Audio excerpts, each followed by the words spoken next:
My name is Nia. I am 28 years old, and I had just been discharged from the hospital after an emergency C-section when my husband told me to take the public bus home in the freezing rain. He claimed he was too busy closing a $5 million deal to pick me up. But while I stood bleeding and shivering on the pavement with our 2-day-old daughter in my arms, he was secretly driving a brand new Mercedes Maybach to take his entire family out for a lavish feast. What he did not know was that 1 hour later, he would be completely bankrupt, and the revelation of my true identity would terrify his entire family. Before I continue this story, let me know where you are watching from in the comments below. Hit like and subscribe if you have ever had to stand up to a family who underestimated your worth and treated you like garbage. Now let me tell you how the collapse of his fake empire began. The automatic sliding doors of Atlanta Medical Center closed behind me with a quiet thud, sealing off the warmth of the lobby.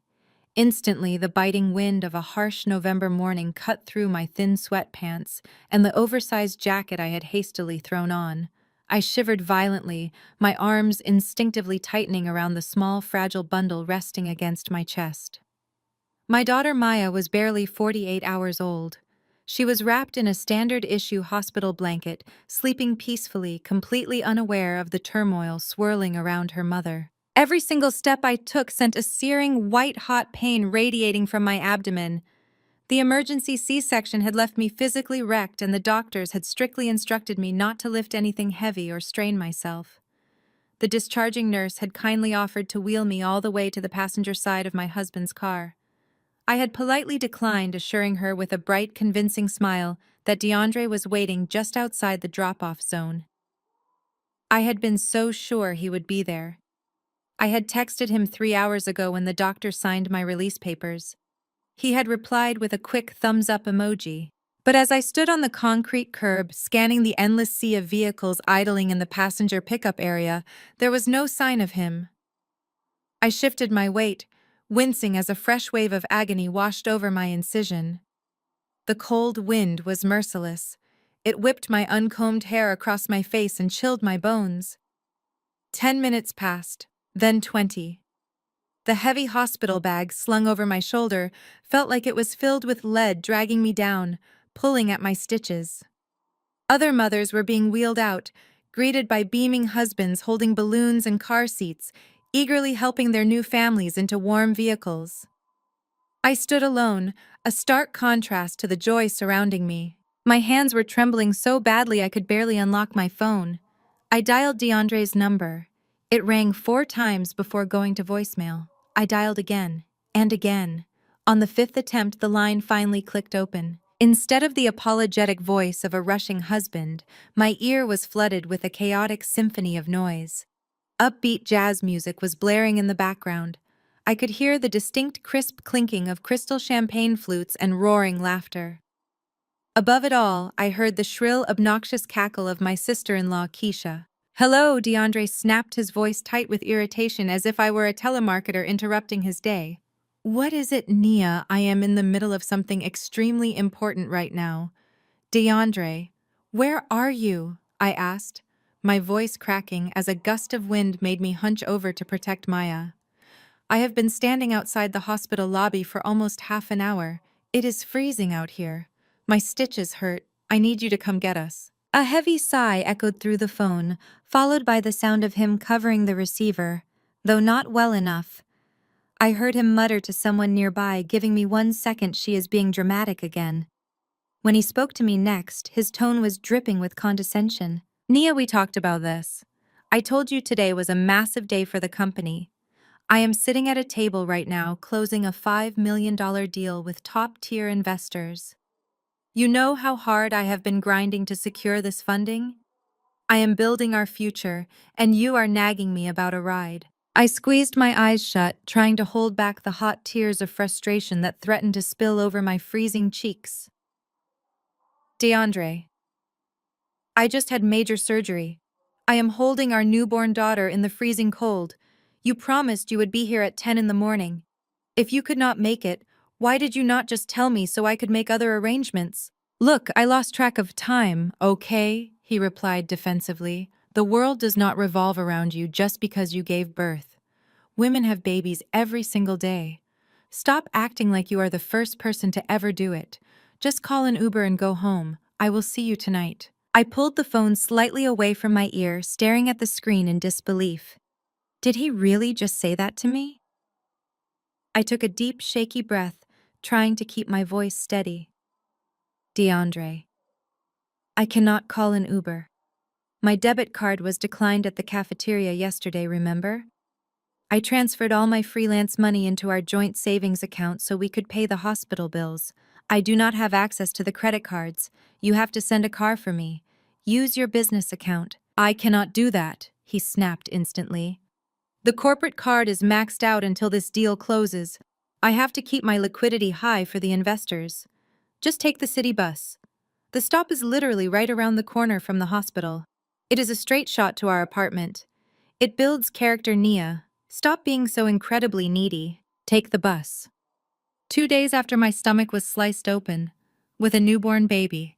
I opened my mouth to argue, to scream, to beg him to show a shred of humanity, but before I could utter a single word, the line went dead. He hung up on me. I slowly lowered the phone. The physical pain in my abdomen was suddenly completely eclipsed by a deep, hollow ache in my chest. For the past 2 years, I had played the role of the quiet, supportive, financially struggling wife. I had maintained my cover as a simple freelance accountant, hiding my true background, all to ensure that the man I married loved me for my heart and not for the billion-dollar generational wealth my family commanded. I had tolerated his arrogance, his obsession with looking wealthy, his constant need to project a fake high-class lifestyle on social media.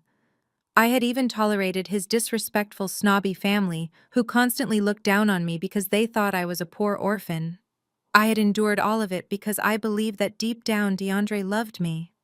I believed that when it truly mattered, when our child was born, he would step up and be a father.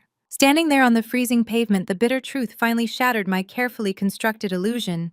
He did not love me. He did not care about our daughter. He only cared about his image, his ego, and his desperate pursuit of a lifestyle he could not actually afford. I looked down at Maya.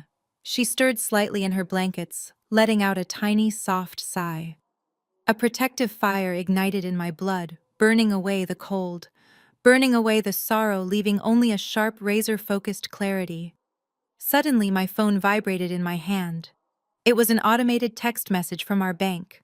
I swiped the screen to open the notification, expecting it to be a low balance warning or a routine update. Instead, the words on the screen made my blood run completely cold. Alert. A withdrawal of $15,000 has been processed from your joint savings account, ending in 4821. Current available balance is $0.00. I stared at the numbers, my brain struggling to process the magnitude of the betrayal. $15,000. That was every single penny I had painstakingly saved from my freelance accounting gigs over the last 9 months. That was the money meant for Maya's diapers, her crib, her formula, and my maternity leave. It was the money I had sacrificed sleep and comfort for working late into the night with a swollen belly, just so we would have a safety net that fit my fake middle-class profile. DeAndre had drained it. He had taken every last cent. While I was lying on an operating table having my flesh cut open to bring his child into the world, he was transferring my hard-earned money out of our account. While he was telling me he was broke and forcing me to take a public bus with a newborn, he had $15,000 of my money sitting in his pocket. The pieces clicked into place with sickening precision. The jazz music, the clinking champagne glasses, the loud laughter of his sister Keisha, the $5 million deal he claimed he was closing. It was all a lie. He was not in a boardroom. He was at a restaurant. And he was funding his flashy, fake, wealthy lifestyle using the money he had stolen from his own newborn daughter. The tears that had been pricking my eyes completely evaporated. The weak, accommodating, people-pleasing version of Nia died right there on the concrete curb of the hospital loading zone. In her place, the true heir of Vanguard Holdings awoke. I did not scream. I did not break down crying. I simply adjusted my grip on my daughter, ensuring she was warm and secure against my chest. I looked at the long gray street stretching out ahead of me, leading toward the public bus stop. He wanted me to take the bus. He thought he had left me powerless, stranded, and financially ruined. He thought I was just a naive, broke orphan who would quietly absorb his abuse and come crawling home. He was wrong. He had just made the most catastrophic mistake of his pathetic life. I began walking toward the bus stop, ignoring the stabbing pain in my stomach. Every step I took was no longer a step of defeat. It was a countdown. I was going to take that bus ride, but the destination was not our cramped apartment. The destination was his absolute destruction. The walk to the bus stop felt like a march through broken glass. Every gust of wind battered my exhausted body, but I kept my posture straight, using my oversized coat as a shield for Maya. When the heavy diesel engine of the city bus roared up to the curb, the doors hissed open, releasing a blast of stale, warm air. I gripped the metal handrail. Pulling my own weight up those 3 steep steps sent a fresh, blinding jolt of agony straight through my abdominal stitches. I bit the inside of my cheek hard enough to taste copper, refusing to let out a single sound of weakness. I fumbled for my transit card with shaking fingers, swiped it, and shuffled down the narrow, moving aisle. The bus was crowded, packed with exhausted people heading home from their early shifts. The air smelled of damp wool, old coffee, and exhaust fumes. A kind, older black woman with deeply lined, tired eyes immediately stood up from her seat near the front, gesturing for me to sit. I gave her a grateful nod, slowly lowering myself onto the hard plastic seat. The engine grumbled, and the bus lurched forward abruptly, throwing me against the cold glass window. I adjusted Maya, wrapping her tighter in her blankets. She let out a small, fragile whimper, her tiny face scrunching up against the cold air that drafted through the poorly sealed window. I unbuttoned the top of my jacket, tucking her closer to my bare chest to share my body heat. Every time the bus hit a pothole, a sharp, white-hot spike of pain shot through my pelvic region, reminding me of the layers of muscle and tissue that had been sliced open just 2 days prior. I felt a warm dampness spreading across my lower abdomen and prayed my stitches were not tearing. I was a billionaire heiress sitting on a public transit bus, physically broken and bleeding, while the man who swore to protect me was nowhere to be found. To keep my mind off the burning pain in my stomach and the betrayal twisting my heart, I pulled my phone back out of my pocket. I just needed a distraction. Anything to stop my brain from replaying the cruel sound of DeAndre hanging up on me. I tapped the Instagram icon. The very first thing that popped up at the top of my feed was a live video from my sister-in-law, Keisha. The title flashing across the screen in bold neon letters read, "Celebrating my brother making boss moves at Le Bijou." My thumb hovered over the screen, completely paralyzed. Le Bijou was the most exclusive, ridiculously expensive French restaurant in the entire city of Atlanta. Getting a table there required months of waiting or thousands of dollars in bribes. I tapped the video.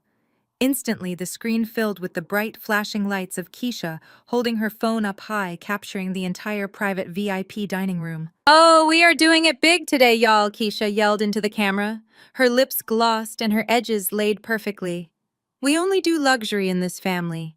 Nothing but the best for the boss of the city." She panned the camera around a massive mahogany table draped in heavy white linen. There they all were. My mother-in-law, Vivian, was sitting in the center chair, wearing a ridiculous feathered fascinator hat that she probably bought on credit, sipping vintage champagne with her pinky extended. Next to her sat my brother-in-law, Trey, and his sharp-tongued, hypercritical wife, Jada. The table was absolutely covered in extravagant dishes. I saw towers of chilled, fresh seafood butter, roasted lobster tails, imported beluga caviar, and multiple bottles of high-end crystal champagne chilling in silver buckets. And sitting at the head of the table wearing a brand-new custom-tailored velvet suit was my husband, the man who had just told me he was too busy and too broke to afford a $20 Uber ride for his wife and newborn child. My stomach churned, a sickening mixture of physical pain and absolute disgust. I watched through the tiny glowing screen as DeAndre stood up holding a crystal glass high in the air. "Let us make a toast," he announced smoothly, projecting his deep voice perfectly for Keisha's audience. "To the new $5 million Vanguard Holdings deal. To taking the family empire to the next level." Vivian clapped her hands together, beaming with fake aristocratic pride. That is right, my brilliant son. We always knew you were destined for greatness. You have the mind of a true mogul. Not like some people who just hold you back and drain your energy. I knew exactly who she was talking about. Jada chimed in, leaning across the table with a smug, condescending smile. Honestly, DeAndre, it is about time you treated yourself to the life you deserve. You work far too hard to be chained down by mediocrity. Speaking of treating ourselves, where is that surprise you promised us? DeAndre flashed $1 million smile, reaching down under the table. For my favorite sister-in-law, he said, pulling out a bright orange Hermes shopping bag. He tossed it onto the table in front of Jada. She shrieked with genuine delight, tearing into the luxury packaging to pull out a pristine leather designer handbag. I recognized the model instantly. It was a bag that easily cost $5,000 or $6,000. But wait, there is more, Keisha squealed, turning the camera back to her own face. Tell them about the new ride, big bro. Let them know how we pull up. DeAndre leaned back in his chair, looking incredibly pleased with his own reflection in the camera. Oh, you know we had to upgrade the fleet for the new era. The brand new Mercedes Maybach is sitting in the valet outside right now, matte black on black. Like I said, only the absolute best for this family. I sat completely frozen on the shaking, noisy bus. I stared at the red live icon pulsing in the corner of the video. It was happening right now, at this very second. The math hit my brain with the devastating force of a freight train. The butter-roasted lobster, the vintage crystal champagne, the custom-tailored velvet suit, the brand-new Hermes bag, the massive down payment required to lease a matte black Maybach just to flex for an Instagram audience, $15,000. The exact amount he had drained from my secure savings account 10 minutes ago. He did not close a $5 million deal. Vanguard Holdings had not approved his business funding yet. I knew that for an absolute undeniable fact because Vanguard Holdings was my family's private company. I was the sole heir and the shadow chairwoman. Just last week, I had personally told my uncle, the public-facing CEO, to put DeAndre's corporate application on hold until after I gave birth so I could review the numbers myself. DeAndre was faking his massive success. He was playing the role of a wealthy, untouchable mogul for his mother, his sister, and his thousands of superficial social media followers. And he was funding this pathetic smoke and mirrors masquerade with the money I had painstakingly saved to buy our daughter a crib. That $15,000 was not just money. It was late nights staring at glowing spreadsheets until my eyes burned. It was skipping meals so I could deposit an extra $50 into the bank. It was wearing the exact same worn-out maternity clothes for 9 entire months so I could build a secure safety net for my child. I had played the role of a struggling lower-middle-class wife to absolute perfection. I had hidden my massive trust fund, my international properties, and my true identity because I wanted a man who loved me for my mind, my loyalty, and my heart, not my investment portfolio. DeAndre had convinced me he was a hardworking, grounded entrepreneur trying to get his humble startup off the ground. He had convinced me we were building a solid life together from the bottom up. But it was all a calculated scam. He was a parasite, a leech obsessed with the aesthetic of generational wealth, completely devoid of the actual work ethic required to achieve it. He was a pathetic little boy playing dress-up with money he stole from his own newborn daughter. As I watched Jada parade that stolen Hermes bag across the screen, bragging about her high-class taste, something inside my soul completely snapped. The deep, heavy sadness that had been crushing my chest for the last hour evaporated into thin air. The tears that had been threatening to fall completely dried up. A cold, absolute stillness washed over my entire body. I looked down at Maya's innocent, peaceful, sleeping face.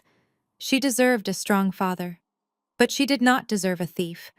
She did not deserve to be born into a family of arrogant, narcissistic parasites who would gladly steal her future just to buy a temporary illusion of grandeur. The sadness in my eyes hardened into ice-cold, unbreakable rage. I did not just want my stolen money back. I wanted to tear down the entire fake reality he had built. I wanted to expose his frauds. I wanted to strip him, his snobby mother, and his greedy sisters of every single ounce of their unearned pride. I wanted to watch them lose everything they valued in front of the exact same audience they were currently bragging to. I reached up and pulled the yellow transit cord to request the next stop. I was not going back to our cramped apartment to cry. I was going to war. My name is Nia. I reached deep into the hidden waterproof lining of my hospital overnight bag. My fingers bypassed the cheap cotton nursing bras and the complimentary hospital mesh underwear until they brushed against cold, heavy metal. I pulled it out. It was a sleek, matte black satellite phone secured with military-grade encryption. DeAndre had never seen this device. He thought my whole life existed on the cracked, outdated smartphone I used to clip digital coupons. He thought my entire net worth was tied to that pathetic $15,000 joint account he had just drained. I held my thumb against the biometric scanner. The screen glowed to life, displaying a single contact icon. I tapped it and held the device to my ear, resting my other hand protectively over Maya's small back. The line rang exactly once before a sharp, authoritative voice answered. "Report," the voice demanded. "Uncle Ray," I said, my voice cutting through the rumble of the bus engine. "It is Nia." The rigid professionalism on the other end instantly melted into warm, frantic relief. "Nia. Lord have mercy, child. We got the notification from the hospital that you were admitted for an emergency procedure 2 days ago. I have had a team on standby waiting for your signal. Are you all right? Is the baby safe?" "Maya is perfectly fine," I answered, looking down at her sleeping face. "She is beautiful, Uncle Ray. But I am not calling for a wellness check. I am calling to end the hibernation protocol." There was a heavy, pregnant silence on the other end of the line. When Uncle Ray finally spoke, his voice had shifted back to the razor-sharp tone of the wealth manager who oversaw the Vanguard Holdings empire. "The protocol was supposed to last 5 years, Nia. You wanted to make sure DeAndre was a self-made man. You wanted to ensure he loved you without the shadow of your family's billions hanging over his head. You have been playing the role of a struggling accountant for 2 years. What happened? What happened is that my husband just proved he is a parasite," I said, my grip tightening on the encrypted phone. "I am sitting on a public transit bus right now, bleeding from a surgical incision, holding his newborn daughter. He refused to pick me up because he said he was closing a $5 million deal. Meanwhile, he just drained my entire personal savings account to buy his sister a Hermes bag and lease a Mercedes Maybach to flex for an Instagram livestream." Uncle Ray let out a sharp, disgusted breath. "I told your father before he passed that this boy was nothing but a cheap hustler in a tailored suit. Do you want me to send a security team to your location right now? We can have a private helicopter pick you up." "No," I replied coldly. "I do not want to be rescued. I want to go on the offensive. Uncle Ray, tell me the exact status of DeAndre's corporate loan application with Vanguard Holdings." I heard the rapid clacking of a high-speed mechanical keyboard as Uncle Ray pulled up the files. DeAndre submitted the final paperwork for a $5 million line of credit through his company Apex Lifestyle Management. He has been hounding our commercial division for weeks. The executives were prepared to deny it because his business model is entirely smoke and mirrors. He has zero liquid assets and massive liabilities. But per your strict instructions, we kept the application pending so you could evaluate his character. "Evaluate his character," I repeated, a bitter smile twisting my lips. "Evaluation complete. He failed. Uncle Ray, I need you to execute a full immediate asset unfreeze on all my private accounts. I want my name reinstated as the active chairwoman of Vanguard Holdings across all internal banking systems." "Consider it done," Uncle Ray said without hesitation. "The Vanguard portfolio is completely at your disposal. What do you want us to do about DeAndre's application?" "I want you to approve it," I said. Uncle Ray paused. "Excuse me, you want to give him the $5 million? "No," I clarified, my voice dripping with venom. "I want you to officially approve the credit line in the Vanguard system so he gets the automated notification of approval. Let his ego inflate to its absolute maximum capacity. Let him think he actually secured the funding. Then I want you to immediately flag the account for fraudulent collateral." Lock the funds, freeze every single corporate credit card attached to his name, and initiate an immediate repossession order on any assets he leased using our pending approval as proof of income. That includes the matte black Maybach he just picked up. A low, dark chuckle echoed through the phone. It will be a bloodbath, Nia. When our system freezes those cards, any transaction he attempts will trigger a hard decline. That is exactly what I am counting on, I said. He is currently hosting a celebration dinner in the VIP room of Le Bijou. He is racking up a massive bill to impress his mother and sisters. I want that corporate card to turn into a useless piece of plastic right when the waiter hands him the check. It will be processed in 60 seconds, Uncle Ray confirmed. Nia Le Bijou is a commercial tenant of ours. We own the entire building. Do you want me to call the general manager and inform him that the landlord is en route? Yes, I said, staring out the window as the scenery began to change. Tell the manager I am coming, and tell him to follow my lead no matter how I look when I walk through the door. Understood, Madam Chairman, Uncle Ray said respectfully. Welcome back. The line clicked dead. I slipped the encrypted phone back into the hidden compartment of my bag. I felt a strange vibrating energy rushing through my veins, completely overriding the physical pain of my recent surgery. For 2 years, I had shrunk myself to fit into DeAndre's world. I had worn cheap clothes, cooked budget meals, and smiled politely while his mother Vivian mocked my lack of pedigree. I had let his sister Jada look down her surgically enhanced nose at my career. I had done it all in the desperate hope of building a genuine, authentic family rooted in love, not money. But they did not value love, they only valued leverage, and they were about to find out that they had just tried to leverage the most powerful woman in the state of Georgia. The bus slowly rumbled out of the rundown industrial district and crossed the invisible dividing line into Buckhead, the epicenter of wealth and luxury in Atlanta. The cracked sidewalks and boarded-up storefronts gave way to pristine tree-lined avenues, towering glass skyscrapers, and high-end designer boutiques. Luxury vehicles purred alongside the sputtering city bus. I reached up and yanked the yellow transit cord.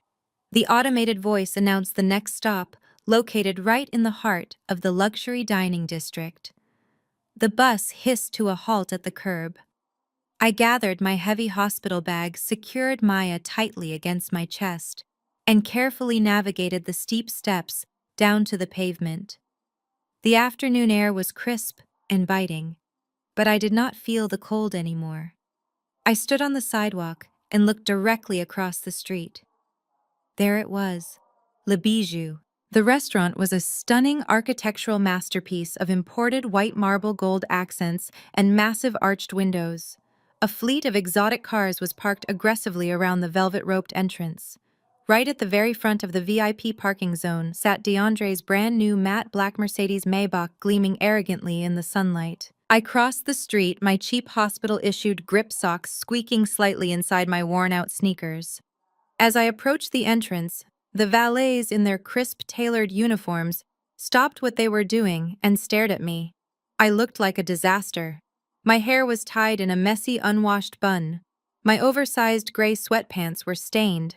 My face was pale and exhausted. I looked exactly like a homeless woman wandering into a place she desperately did not belong. One of the valets stepped forward, holding up a white-gloved hand to block my path. "Excuse me, miss," he said gently but firmly. "The bus stop is across the street. This area is for patrons of Le Bijou only." I ignored him completely, stepping around his outstretched arm and walking straight past the heavy velvet ropes. I pushed through the massive glass and brass revolving doors, stepping into the warm, intensely perfumed air of the main lobby. The interior was breathtaking. Massive crystal chandeliers hung from the vaulted ceilings. Wealthy patrons in designer clothing sat in plush velvet booths sipping $100 cocktails. The soft, elegant notes of a live jazz quartet drifted through the room. And right in the center of the foyer stood the hostess stand. The hostess was a tall, strikingly beautiful woman wearing a fitted black designer dress. When she saw me walk in, her perfectly sculpted eyebrows shot up in absolute horror. She slammed her reservation book shut and practically ran out from behind her podium to intercept me before I could take another step into the dining room. "Ma'am, stop right there," She ordered, her voice sharp and loud enough to draw the attention of several nearby tables. "You cannot be in here. We have a strict formal dress code, and we absolutely do not allow outside bags or infants in the main dining area. I need you to leave the premises immediately before I call security." I did not flinch. I did not raise my voice. I simply fixed her with a stare so cold and unwavering that she physically took a half step backward. I tightened my grip on my sleeping daughter, squared my shoulders, and looked past the hostess, scanning the corridor that led to the private dining rooms. "Move out of my way," I said, my voice completely devoid of emotion. "I am not here to eat your food. I am here to collect a debt." Without waiting for her to respond, I stepped around her frozen figure. I heard her frantically calling for security over her earpiece, but I did not care. I walked directly down the marble hallway, the heavy hospital bag thumping against my hip with every step. The faint sound of Keisha's obnoxious laughter echoed from behind a set of heavy gold-leafed double doors at the very end of the hall, the VIP room. I stood before the grand entrance, taking one final deep breath.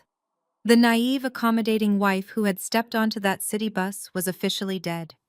The billionaire who owned the ground they were standing on had arrived. I placed my hand on the brass handles, and with a single forceful push, I threw the doors wide open. The heavy oak doors hit the wall with a loud, reverberating thud that echoed through the private space. The smooth jazz music playing from the corner speakers seemed to instantly cut off. The raucous laughter that had filled the room died in the back of Keisha's throat. 5 pairs of eyes snapped toward the entrance, expecting to see a waiter carrying another bottle of expensive champagne. Instead, they saw me standing there in my cheap, worn-out hospital clothes. I stood in the doorway, a ghost of the woman they thought they knew. The stark contrast between the opulent, gold-leafed private dining room and my unwashed, exhausted appearance was incredibly jarring. The room smelled of truffle oil, expensive cologne, and fresh lilies. I smelled of sterile hospital alcohol, public transit, and dried sweat. For a split second, absolute silence reigned. Vivian froze with a crystal flute pressed against her lips, her eyes widening in sheer horror. Jada dropped her silver fork onto her porcelain plate, the loud clink completely shattering the quiet atmosphere of the luxurious room. Keisha frantically fumbled with her phone, hastily ending her live stream before her thousands of followers could see the unglamorous reality of her brother's wife crashing their luxury party. "What in the world is she doing here?" Vivian hissed, finally lowering her glass. She looked at me as if I were a diseased stray dog that had just wandered in from the alleyway. "DeAndre, did you tell her to come here? Look at her. She looks completely deranged. Why on earth would you bring the baby into a high-class establishment like this when she belongs at home in bed?" I stepped further into the room, letting the heavy doors close shut behind me with a soft click. "I am your son's wife, Vivian," I said, my voice steady and cold. "I just gave birth to your granddaughter 48 hours ago. Or did you conveniently forget that tiny detail while you were busy picking out your imported caviar and sipping your expensive champagne? You are sitting here, celebrating with the money meant for your grandchild." Jada let out a loud theatrical scoff, waving her manicured hand in front of her face, as if I were carrying a plague. "Oh, please, Nia, stop playing the victim," Jada complained loudly. "We are trying to celebrate a massive business milestone here. DeAndre is stepping into a whole new tax bracket today, and you decide to waltz in looking like you just crawled out of a public dumpster. You are bringing the entire vibe down for all of us. And frankly, you smell like a hospital waiting room. It is making me lose my appetite." "You always do this, Nia. You always try to make everything about your own little struggles instead of supporting your husband when he achieves something monumental." Trey chuckled, leaning back in his velvet chair and taking a slow sip of his amber drink. "You really could not have put on some decent clothes, Nia. You are embarrassing my brother in front of the entire restaurant staff. This is Le Bijou, not a local fast food joint in the suburbs. Have some respect for the aesthetic we are trying to maintain here." I looked directly at Trey, then at Jada, and finally at Vivian. Every single one of them was draped in designer clothing, flaunting flashy jewelry they could not afford playing pretend on my dime. They were completely devoid of empathy, entirely consumed by their pathetic obsession with status and appearance. DeAndre finally snapped out of his state of shock. His face flushed a dark, angry red. He slammed his white linen napkin onto the table and marched aggressively over to me. His eyes were wide with a manic, furious energy that I had never seen before. Before I could say another word, he grabbed my upper arm. His grip was entirely too tight, his large fingers aggressively digging into my skin through the thin fabric of my oversized gray hospital maternity jacket. He yanked me roughly toward the far corner of the room away from the table. The sudden violent motion pulled directly at my surgical incision, sending a sharp, blinding wave of white-hot pain straight through my abdomen. I bit down on my tongue so hard I tasted blood, but I refused to wince or cry out. I held Maya tighter against my chest to protect her from his erratic movements and glared up at him. "What is wrong with you, DeAndre?" hissed his voice, dropping to a harsh, venomous whisper, so his beloved family would not hear anything. "Are you actually insane right now? What are you doing here ruining my night? I told you to take the bus home and wait for me." I did take the bus. I replied, my voice completely deadpan and devoid of any affection. But it dropped me off right outside this restaurant. Funny how public transit works sometimes. He shook my arm aggressively, his eyes darting frantically toward the heavy oak doors to make sure no staff members were watching this altercation. "You are ruining absolutely everything I have worked for. Do you have any idea how important this is? I am entertaining my family tonight. I am projecting massive success to the world, and you show up looking like a homeless beggar holding a baby. You are humiliating me, Nia. You are ruining my meticulously crafted image." "Your image," I repeated, a cold, bitter laugh escaping my lips. "Your image is a complete hallucination, DeAndre. You drained my personal savings account. You stole $15,000 from your newborn daughter to buy a ridiculous handbag for your sister and rent a luxury car you absolutely cannot afford. You are not a mogul, DeAndre. You are a common thief." DeAndre's eyes flashed with genuine panic for a brief second, but he quickly masked it with pure defensive aggression. "Keep your voice down right now," he spat. "I did not steal anything from you. I borrowed those funds for a short-term investment to secure my future. When the Vanguard Holdings funding clears my accounts tomorrow, I will put it right back into your little savings account. You simply do not understand how high-level business works. Now turn around, walk out that door, and go sit in the main lobby, out of sight, right this very second. Do not speak to anyone on the staff. Do not look at any of the other wealthy patrons. Just sit there quietly on the bench like a good supportive wife until I am done paying the bill and celebrating with my family. Then we will talk about your disrespectful behavior when we get back to the apartment." I stared up at the man I had married. The man I had cooked cheap meals for, cleaned up after, and downgraded my entire life for. He was looking at me not as an equal partner, not as a loving wife. He was looking at me as an embarrassing liability he needed to hide in a dark corner so he could continue his pathetic masquerade. He thought he could command me like a disobedient child. "I am not going anywhere," I said softly, my voice carrying the weight of a billion-dollar empire he knew nothing about. I violently jerked my arm out of his abusive grasp. The sudden, forceful movement caught him completely off guard. He stumbled back half a step, his expensive velvet suit jacket bunching up awkwardly around his shoulders. I did not give him a chance. I did not give him a single second to recover his arrogant composure. I turned my back on him, completely dismissing his authority, and walked directly toward the center of the room. Vivian and Jada watched in stunned, absolute silence as I approached the massive mahogany dining table. There was one empty chair located at the very head of the table, directly opposite where DeAndre had been sitting and holding court. It was the chair reserved for the guest of honor, the seat that commanded the entire room. I reached out and pulled the heavy wooden chair backward confidently. The thick legs scraped loudly against the polished marble floor, echoing through the room. I sat down, deliberately adjusting Maya in my lap so she could rest peacefully despite the toxic environment. I looked around the table, making direct, unwavering eye contact with every single parasite sitting there. "I am exactly where I belong," I announced clearly. Vivian slammed her hand onto the table, rattling the expensive silverware. "DeAndre," she shrieked, "get this ungrateful woman out right now!" DeAndre charged forward, reaching out to physically drag me away, but before his hands could touch me, the heavy doors swung open. The restaurant general manager stepped inside, carrying a polished silver platter. His name tag read, Julian. He was impeccably dressed in a tailored tuxedo and moved with the silent grace of someone accustomed to handling high-profile clientele. The sudden intrusion forced DeAndre to freeze in his tracks. He quickly dropped his hands to his sides, smoothing out his velvet jacket and pasting that fake charismatic smile back onto his face. Julian walked directly to the head of the table, completely ignoring the heavy tension suffocating the room. He did not look at me sitting in the guest of honor chair. Instead, he turned his attention to DeAndre, presenting the silver platter with a crisp white receipt resting on top.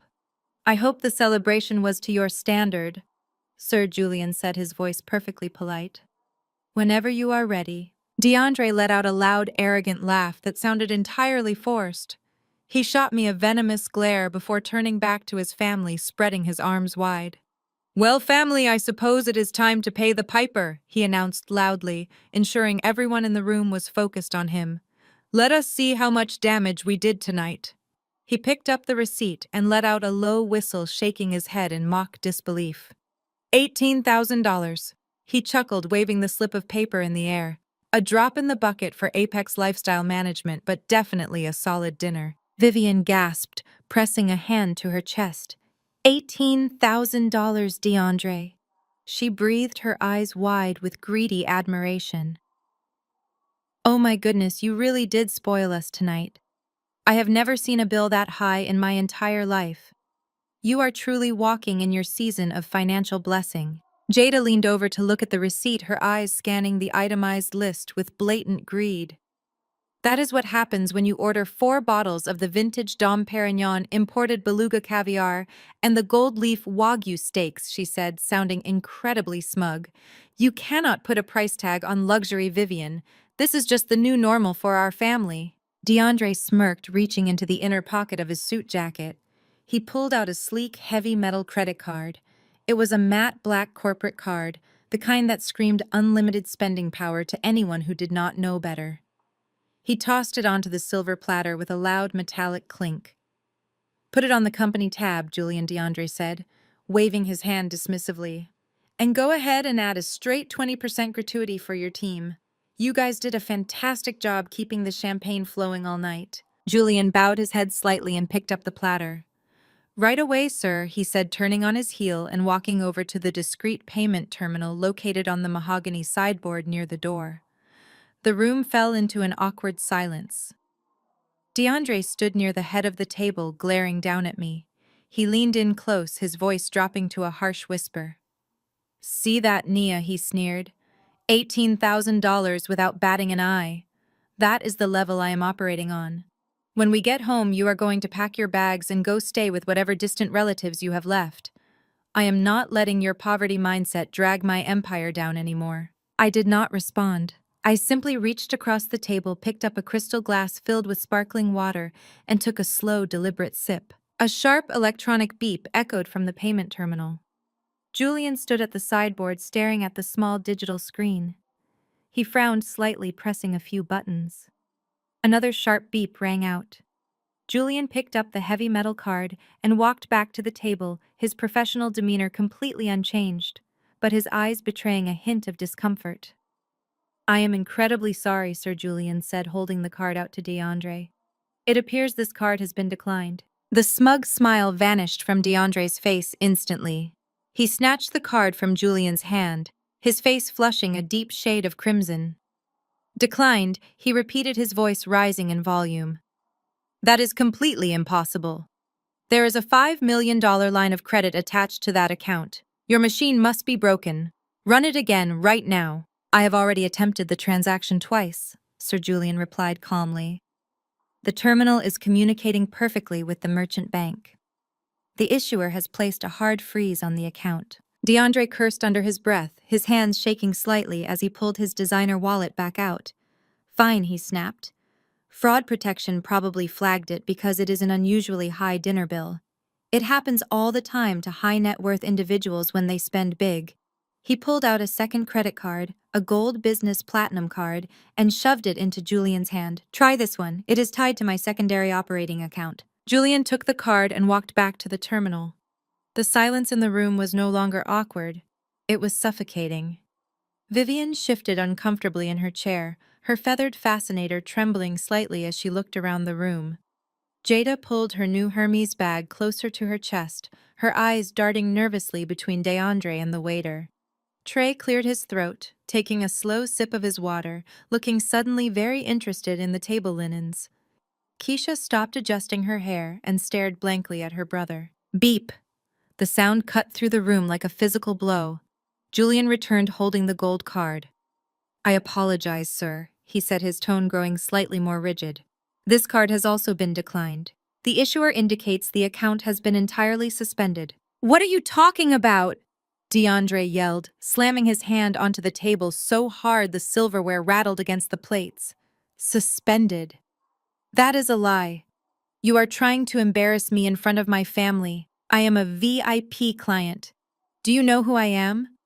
You run that card again, or I swear I will have your job by tomorrow morning. Sir, please lower your voice, Julian said, maintaining his professional composure despite the threat.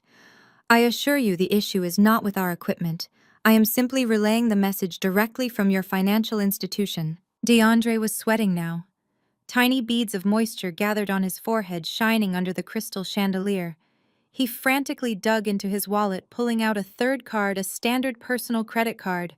Run this one, he demanded, his voice cracking slightly, betraying his mounting panic. Just run it. Julian took the third card and processed it.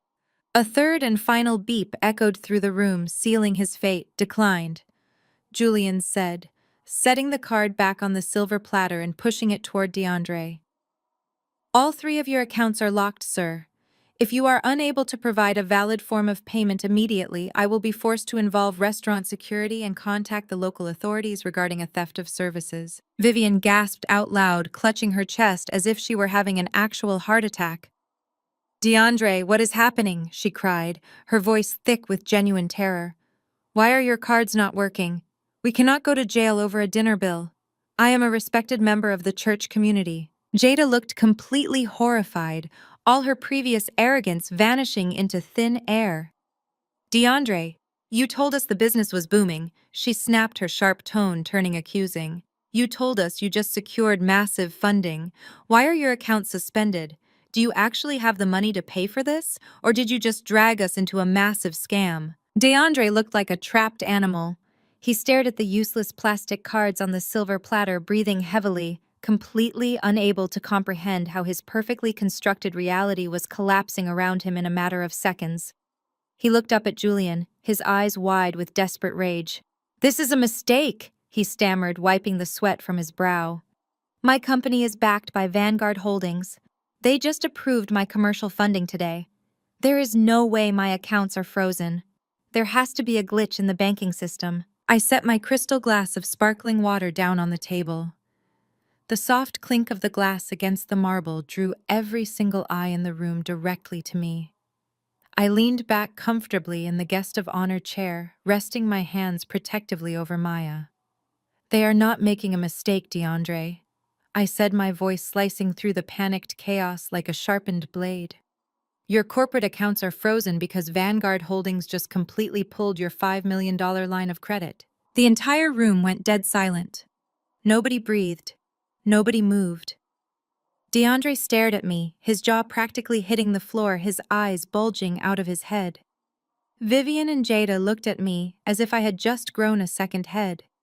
Keisha slowly lowered her hands, her mouth hanging open in pure shock. DeAndre swallowed hard, his voice trembling. What did you just say? He whispered. I smiled, a cold, ruthless smile that did not reach my eyes. I said your funding is gone, I repeated, enunciating every single word so the reality would sink deep into his bones. The executives at Vanguard flagged your application for fraudulent collateral. They locked your funds, suspended your business accounts, and initiated a full recall on any assets you leased using their pending approval as proof of income. You are entirely bankrupt, DeAndre. Trey stood up from his chair scraping loudly against the floor. Wait a minute, Trey said, pointing a shaking finger at me, his face twisted in utter confusion. How in the world do you know that, Nia? You are just a freelance accountant working from a cramped apartment. How could you possibly know the internal banking decisions of a private billion-dollar investment firm? I looked slowly around the room, taking in the sheer terror and confusion painted on their faces. The facade was completely shattered. The glorious moment of absolute destruction had finally arrived, and I was going to savor every single second of it. I did not answer Trey immediately. I let the heavy silence stretch out, forcing them to sit in their agonizing uncertainty. I watched DeAndre pale, his confident swagger replaced by the trembling posture of a broken man. He was realizing that the woman he had abused, neglected, and stolen from was holding a weapon he could not even begin to comprehend. The power dynamic in the room had violently shifted, and they were all entirely at my mercy. I adjusted my posture, making sure Maya was perfectly secure. DeAndre stared at me, his chest heaving. His mind was desperately trying to connect the dots, but his arrogant brain simply could not process the truth. He took a step toward me, his hands balled into tight fists. "Who have you been talking to?" "Nia," he demanded, his voice dropping to a dangerous guttural growl. "Did you hack into my email? Did you call my loan officer and lie to them? Tell me right now how you know about my Vanguard application. You really think I need to hack an email to know you are a fraud?" "DeAndre," I replied calmly, "you built your entire life on lies, and you thought you could fund it by stealing from your own child. But you made one fatal miscalculation." "What miscalculation?" Jada demanded, her voice shrill and panicked. "What are you talking about, Nia? Answer Trey's question. How do you know about Vanguard Holdings?" I looked directly into DeAndre's terrified eyes. "Because Vanguard Holdings is not just some faceless investment firm," I said quietly, the weight of the truth finally dropping into the room. "Vanguard Holdings belongs to my family." The absolute absurdity of my statement hung in the air like a thick, suffocating cloud. "Vanguard Holdings belongs to my family." The words echoed in the silence, bouncing off the gold-leafed walls of the VIP room. DeAndre stared at me for a long, agonizing moment, before he let out a loud, barking laugh. It was a desperate, unhinged sound that completely lacked his usual polished charm. He looked at Trey and Jada, pointing a shaking finger at me. "Are you listening to this lunatic?" DeAndre asked, his voice cracking slightly. "She has completely lost her mind. The stress of the surgery must have triggered some kind of postpartum psychosis. She is a freelance accountant who clips grocery coupons and drives a 10-year-old sedan. Now she thinks she owns the largest private investment firm in the South. This is pathetic, Nia. You are embarrassing yourself in front of my family." Vivian let out a long, dramatic sigh of relief, fanning her face with her linen napkin. "Oh, thank heavens," Vivian breathed, pressing a hand to her chest. "For a second there, you actually had me worried, DeAndre." She sounded so convincing. "But you are right, she is clearly suffering from some kind of mental breakdown. We need to get her to a psychiatric ward immediately before she ruins your business reputation with these ridiculous delusions." Jada rolled her eyes, picking up her crystal glass again. "Seriously. Nia, you need professional help," Jada sneered. "You cannot just invent a fantasy world where you are a secret billionaire just because you are jealous of DeAndre's success. It is honestly incredibly sad to watch you unravel like this." I did not break eye contact with DeAndre. I did not blink. I just sat there perfectly composed, with Maya resting gently against my chest. "If I am delusional, DeAndre, why are your credit cards sitting on that silver platter completely useless?" I asked, my voice perfectly level. "Why did the terminal reject every single account tied to your name? Call them. Pull out your phone right now and call your contact at the commercial lending division. Prove to your mother and your sisters that I am just a crazy woman having a breakdown. Prove to them that you still have $5 million waiting for you." DeAndre's jaw clenched so tight the muscles in his cheeks twitched. He wanted to dismiss me. He wanted to order me out of the room, but the reality of those 3 declined credit cards was sitting right there on the table. He reached into his velvet jacket pocket and pulled out his phone. His fingers were trembling so violently, he almost dropped the expensive device onto the marble floor. "Fine," he spat, unlocking the screen with frantic, aggressive swipes. "I will call Marcus Sterling. He is the Senior Vice President of Commercial Lending at Vanguard. We play golf together. He personally assured me the funds were secured. I am going to put him on speakerphone right now so this entire room can hear him confirm my credit line. And when he does, you are packing your bags tonight, Nia." DeAndre tapped the screen and slammed the phone down onto the center of the mahogany table. He pressed the speaker icon. The loud, rhythmic ringing tone filled the tense silence of the private dining room. 1 ring, 2 rings, 3 rings. With every second that passed, DeAndre's confident posture seemed to shrink just a fraction more. Vivian leaned forward in her chair, holding her breath. Keisha had completely abandoned her phone, staring wide-eyed at the device on the table. On the 4th ring, the line clicked open. A crisp, professional voice echoed from the speaker. "This is Marcus Sterling." "Marcus, my man," DeAndre practically shouted, forcing a hearty, overly familiar tone into his voice. "It is DeAndre from Apex Lifestyle Management. Listen, I am sitting here at Le Bijou with my family celebrating our new partnership, and I just had the craziest thing happen. My corporate cards all got declined at the table. Your fraud department must have put a security hold on my accounts because of the high transaction volume. Could you go into the system and clear that up for me right now so I can take care of this bill?" There was a heavy pause on the other end of the line. When Marcus Sterling finally spoke, his voice was completely devoid of the friendly golf buddy warmth DeAndre was desperately trying to project. The tone was ice cold and rigidly formal. "Mr. DeAndre, I am not authorized to clear any security holds on your accounts," Marcus said. "Your accounts were not flagged by the automated fraud department. They were manually suspended." DeAndre's fake smile faltered. His eyes darted nervously toward me, then back to the phone. "Suspended," he repeated, trying to keep his voice steady. "What do you mean, suspended? We just finalized the paperwork for the $5 million credit line this morning. You said everything was good to go. The application was conditionally approved pending a final collateral review." Marcus explained, his voice sharp and utterly dismissive.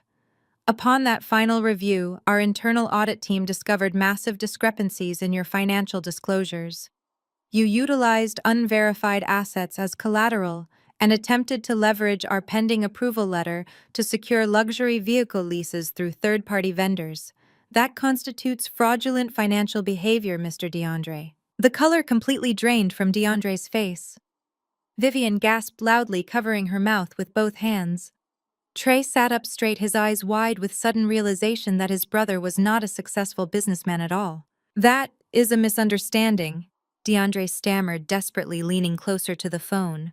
"That is just creative accounting, Marcus. We can fix the paperwork. You know my business model is solid. We have investors lining up. Just unlock the operating accounts so I can pay for this dinner, and we will sort out the audit tomorrow morning." "There will be no sorting this out tomorrow," Marcus replied coldly. "Vanguard Holdings has completely severed all ties with Apex Lifestyle Management. Your line of credit has been permanently revoked. We have already notified the commercial vehicle dealerships about your fraudulent lease agreements. You have 0 active accounts with our institution." DeAndre slammed his fist onto the table. "You cannot do this to me!" he screamed, losing all remaining shreds of his composure. "You are just a vice president, Marcus. I know the CEO. I will call the executive board. You do not have the authority to pull a $5 million deal without upper management approval." "You are absolutely right, Mr. DeAndre," Marcus said, his voice remaining irritatingly calm. "I do not have the authority to unilaterally terminate a contract of that magnitude. I did not make this decision. The directive came from the very top." "What are you talking about?" DeAndre demanded, his voice cracking with panic. "Who canceled my funding? Give me their name right now. I demand to speak to whoever authorized this termination." A long, heavy silence stretched across the phone line. The quiet in the room was so absolute, I could hear the soft, rhythmic breathing of my daughter resting against my chest. I gently stroked her back, waiting for the inevitable impact. The termination order was issued exactly 20 minutes ago, Marcus finally said. It was an absolute executive override executed directly by the chairwoman of Vanguard Holdings. DeAndre froze. His mind raced frantically. Chairwoman. He repeated, his voice barely a whisper. Vanguard does not have a chairwoman. The CEO is Raymond Washington. I have done my research on your corporate structure.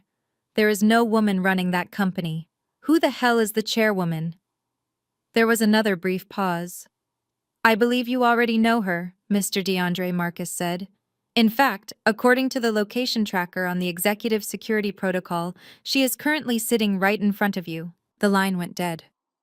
The dial tone hummed loudly from the phone on the table, echoing through the massive private dining room. DeAndre stared at the glowing screen, his brain completely short-circuiting. He slowly raised his head. His eyes met mine. The sheer unadulterated terror radiating from his face was absolute perfection. He looked at my messy hair. He looked at my cheap, oversized hospital jacket. He looked at the woman he had treated like a subservient burden for 2 entire years. The woman he had ordered to take a public bus home in the freezing rain. The woman whose bank account he had just drained to fund his pathetic illusion of wealth. DeAndre breathed the word, catching in his throat. No, that is impossible. You are Nia. You are just an accountant. You do not have any family. You told me you grew up in the foster system. I told you what you needed to hear, DeAndre. I said, my voice perfectly calm and unwavering. I told you I was an orphan because I wanted to see how you treated someone who had absolutely no leverage, no money, and no power. I wanted to see the real you. And today you finally showed me. You are a man who would steal from his own newborn daughter to buy a handbag for a sister who does not even respect him. Jada pushed her chair back violently, scrambling away from the table as if the Hermes bag suddenly burned her hands. Vivian looked like she was about to faint, her chest heaving as she stared at me with wide, terrified eyes. Keisha had her hands pressed against her cheeks, her mouth open in a silent scream. You lied to me, DeAndre whispered, stepping backward away from the table. You set me up. You planned this entire thing to humiliate me. I did not set you up, DeAndre, I replied, adjusting Maya gently in my arms. I simply gave you enough rope to hang yourself. And you tied the noose perfectly all by yourself. You wanted to play the role of a high-rolling billionaire. You wanted to act like you owned the city. But you own absolutely nothing. You do not even own the velvet suit you are wearing right now. Before DeAndre could utter another word of protest, the heavy oak double doors swung open once again. Julian, the general manager, stepped back into the room. This time he was not carrying a silver platter. He was accompanied by 2 massive security guards dressed in immaculate black suits. DeAndre immediately pointed at Julian. Get her out of here, DeAndre yelled desperately, trying to reclaim some shred of authority. She is trespassing. Call the police and have her arrested right now. Julian did not even look at DeAndre. He completely ignored the screaming man in the velvet suit. Instead, the general manager walked directly toward the head of the table where I was sitting. He stopped 2 feet away from my chair, clasped his hands in front of him, and bowed deeply, bending perfectly at the waist in a massive show of total respect. Madam Chairwoman, Julian said, his voice projecting clearly across the silent room.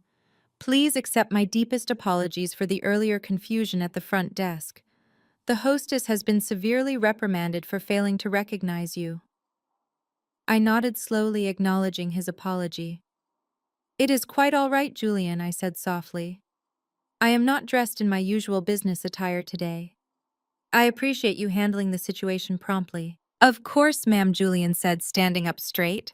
I was instructed by Mr. Washington's office to inform you that the building perimeter has been secured by your private security detail. Your vehicle is waiting at the front entrance whenever you are ready to depart. DeAndre staggered backward, bumping into the marble sideboard. He looked at Julian, then at the security guards, and finally back at me. His entire world was collapsing in real time. Building perimeter. DeAndre stammered. What vehicle? Julian, what are you talking about? She is my wife. She does not have a private security detail. Julian finally turned his head to look at DeAndre. His expression was completely devoid of the polite customer service warmth he had displayed earlier. It was the look a man gives to a completely irrelevant pest. "I suggest you lower your voice," Sir Julian said sharply. "You are currently speaking to the absolute owner of this establishment." Vanguard Holdings purchased the Le Bijou Property Group 3 years ago. Madam Chairwoman is my direct employer, and she is the sole landlord of this entire luxury building. You are currently standing on her private property, and as of 5 minutes ago, your corporate accounts have completely failed to clear the balance for your expensive meal. You are officially trespassing. The word trespassing hung in the air like a death sentence. DeAndre opened his mouth to argue, but before any sound could escape his throat, a young valet dressed in the crisp restaurant uniform pushed past the security guards and burst into the room. He looked absolutely frantic, completely out of breath as he scanned the faces around the table before his wide eyes landed directly on DeAndre. "Sir," the valet gasped, pointing a shaking finger toward the front of the luxury building. "The matte black Maybach you parked in the VIP zone out front. There is a commercial tow truck out there hooking it up right now. They are taking your car." DeAndre looked as if he had been physically struck with a baseball bat.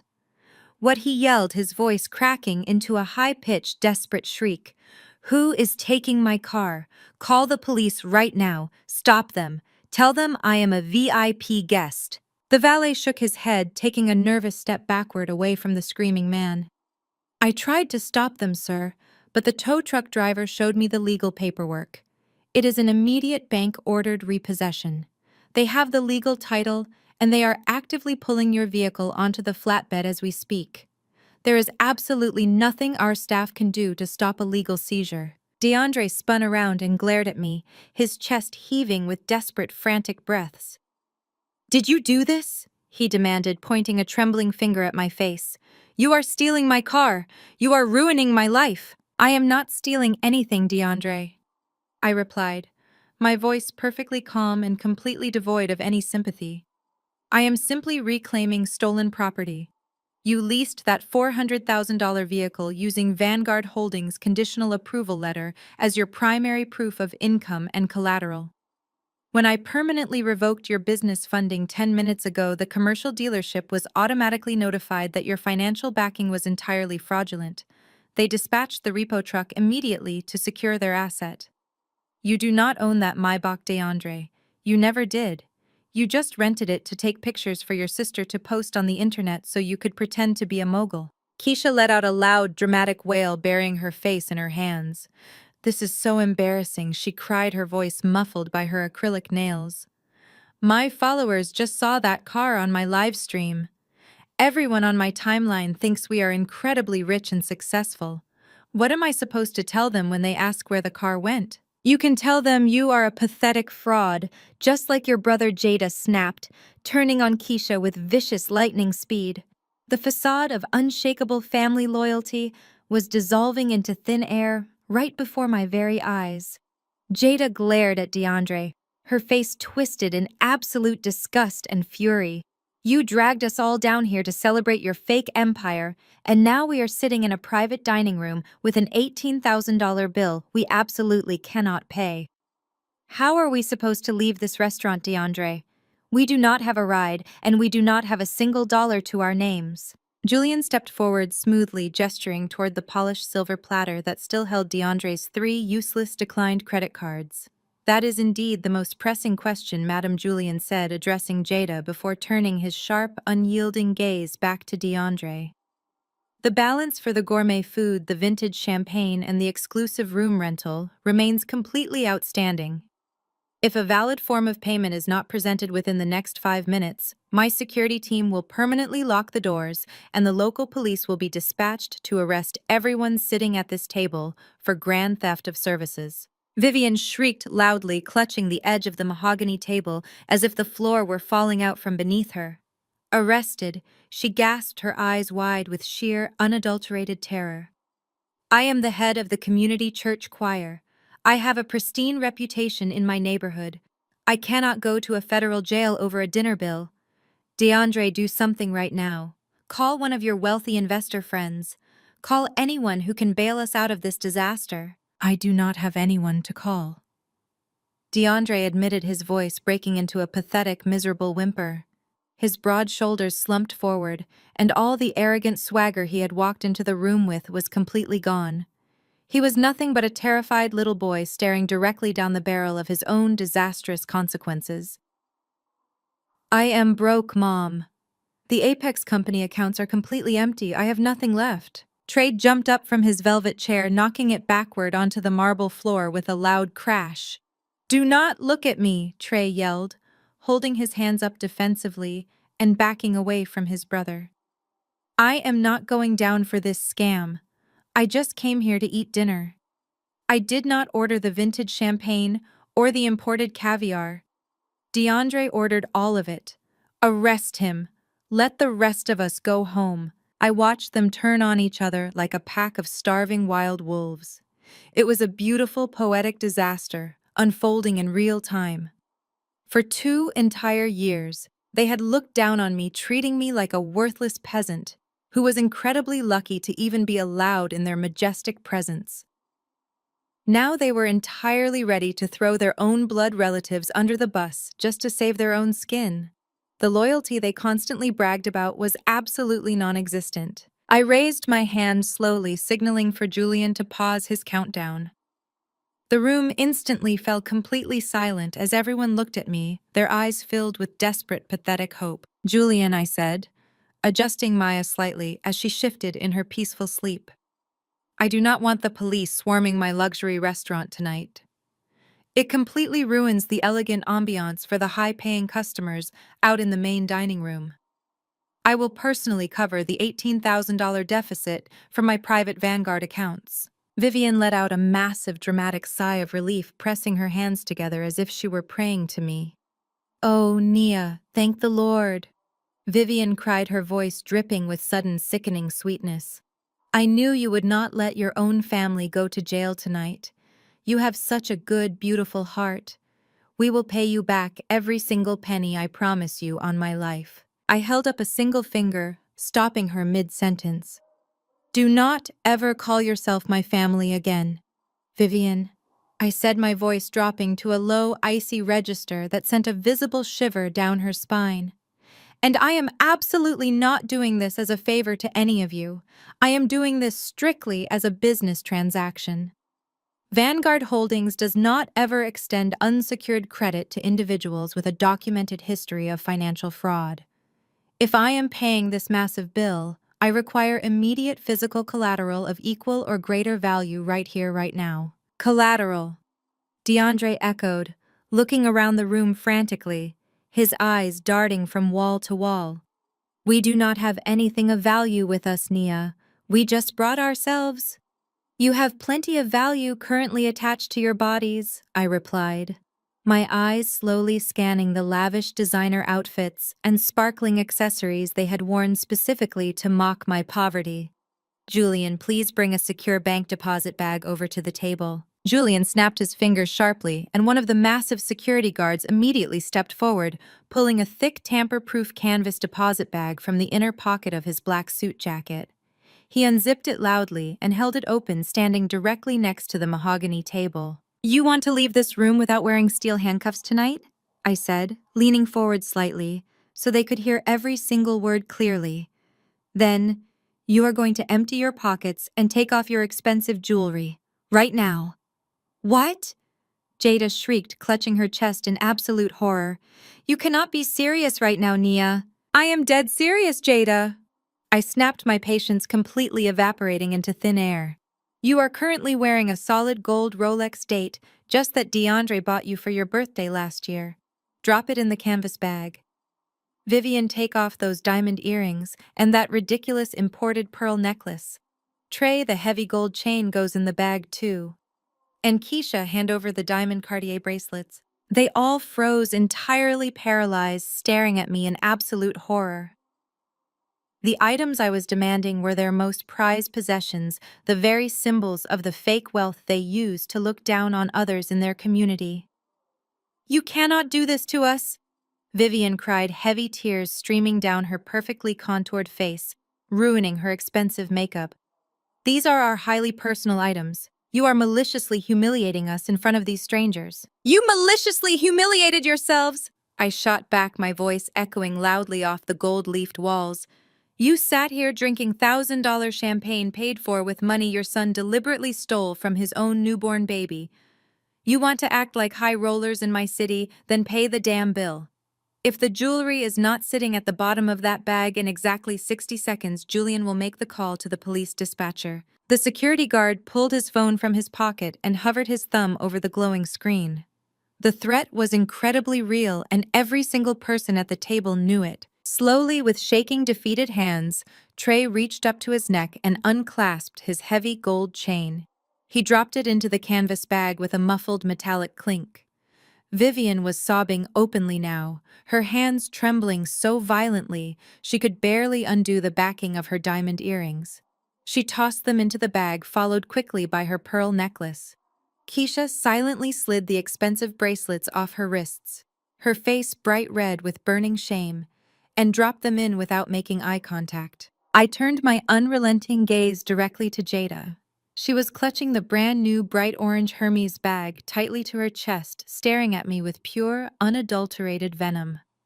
That bag, too.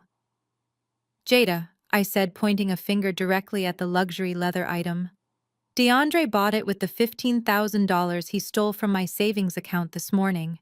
That bag rightfully belongs to my daughter's future. Put it on the table right now. Jada hesitated, her knuckles turning bright white as she gripped the soft leather. Do it, Jada. DeAndre screamed, his voice cracking with sheer panic. Just give it to her right now. I am not going to federal prison tonight just because you want to keep a purse. With a furious, guttural scream of absolute frustration, Jada slammed the pristine Hermes bag onto the mahogany table. She unclasped her gold Rolex and threw it violently into the canvas bag. There she spat, her eyes filled with hateful, angry tears. Are you happy now, Nia?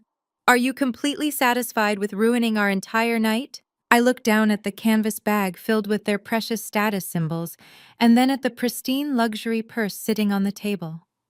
It was never about the money for me. I had billions of dollars sitting safely at my disposal. It was entirely about the principle. It was about violently stripping away the protective armor of arrogance they had worn for years. They were sitting there completely stripped of their fake wealth, looking exactly like what they truly were. Pathetic, desperate frauds without a penny to their names. Julian, take the bag directly to the secure vault. I instructed, my voice calm again. Have the items officially appraised tomorrow morning. If they somehow fall short of the $18,000 balance bill, the remainder directly to DeAndre's home address. Understood, Madam Chairwoman, Julian said, taking the heavy bag from the security guard and bowing respectfully. I stood up from the guest of honor chair, carefully supporting Maya against my chest. My abdominal incision throbbed with a dull, burning ache, but the pure adrenaline rushing through my veins made the physical pain entirely manageable. I looked down at DeAndre one last time. He was sitting slumped low in his chair, his expensive velvet suit looking suddenly ridiculous and entirely out of place. He stared blankly at the floor, completely broken and defeated. I am leaving now, I announced, my voice ringing clear and authoritative in the silent room. My private driver is waiting out front. You all can figure out how to get back to the suburbs on your own. I hear the public bus stop across the street is incredibly reliable this time of night. Vivian looked up at me, her makeup completely smeared and her face a mask of utter despair. Nia, please, Vivian begged, her voice weak and pathetic. How are we supposed to get home? We do not have any money for a taxi. Our phones are dying. Please do not leave us stranded here in the cold. I looked at her without a single ounce of pity in my heart. A few hours ago, your son told me to take the bus home in the freezing rain while I was actively bleeding from surgery. He said it builds character. I suggest you start building yours, Vivian. I turned away from the table and began walking toward the heavy oak doors. The security guards immediately stepped aside, clearing a wide path for me. I paused with my hand on the brass door handle and looked back over my shoulder at the ruined family sitting in the wreckage of their own greed. Do not think this is over, DeAndre, I said, my voice cold and lethal. Tonight was just me collecting the dinner check. Tomorrow we handle the divorce and the corporate fraud. Meet me at the Vanguard Tower penthouse boardroom at exactly 8 in the morning. If you are 1 minute late or if you try to run, my lawyers will hand the wire fraud files directly to the FBI. Have a safe bus ride home. The sun rose over the Atlanta skyline, casting long, sharp shadows across the pristine glass facade of the Vanguard Tower. I stood by the floor-to-ceiling windows of my penthouse office, looking down at the city waking up far below me. Maya was safely tucked away in the private nursery attached to my executive suite, currently being watched over by my trusted childhood nanny. For the first time in 2 entire years, I was not wearing faded, oversized sweatpants or clipping digital grocery coupons. I was completely transformed. I was draped in a custom-tailored ivory designer suit that fit me with absolute perfection. My hair was pulled back into a sleek, flawless chignon without a single strand out of place. The sheer exhaustion of the previous 2 days had been entirely replaced by a cold, calculating, and ruthless energy. Today was the day I burned DeAndre's fake world to the ground and salted the earth so his toxic family could never grow back. At exactly 10 minutes to 8, the secure intercom on my massive oak desk buzzed loudly. Uncle Ray's voice came through crisp and intensely professional. "Madam Chairwoman, the guests have arrived. The building security team escorted them directly from the freight elevator to the primary boardroom exactly as you requested. They brought outside legal counsel with them." I pressed the silver intercom button. "Keep them waiting in that room for exactly 15 minutes, Ray," I instructed calmly. "Let them sweat in the absolute silence." I tapped a button on my keyboard, and the high-definition security camera feed from the boardroom filled my massive desktop monitor. DeAndre, Vivian, Jada, Keisha, and Trey were huddled anxiously around one end of the massive polished mahogany table. They looked absolutely terrible. Their clothes were heavily wrinkled and stained from their humiliating public bus ride the night before. Vivian's elaborate hair was flat and defeated. Jada looked like she had not slept a single wink, her eyes red and puffy. Keisha was actually holding up her phone, trying to secretly record the opulent surroundings of the billionaire boardroom, but a stern look from the security guard in the corner forced her to quickly put the device away. But standing alongside my pathetic in-laws was a man in a cheap, shiny gray suit, carrying a visibly battered leather briefcase. This was clearly the lawyer DeAndre had managed to scrounge up on such incredibly short notice. Through the crystal-clear audio feed, I could hear DeAndre pacing back and forth across the expensive carpet, his chest puffed out with a newly manufactured sense of supreme arrogance.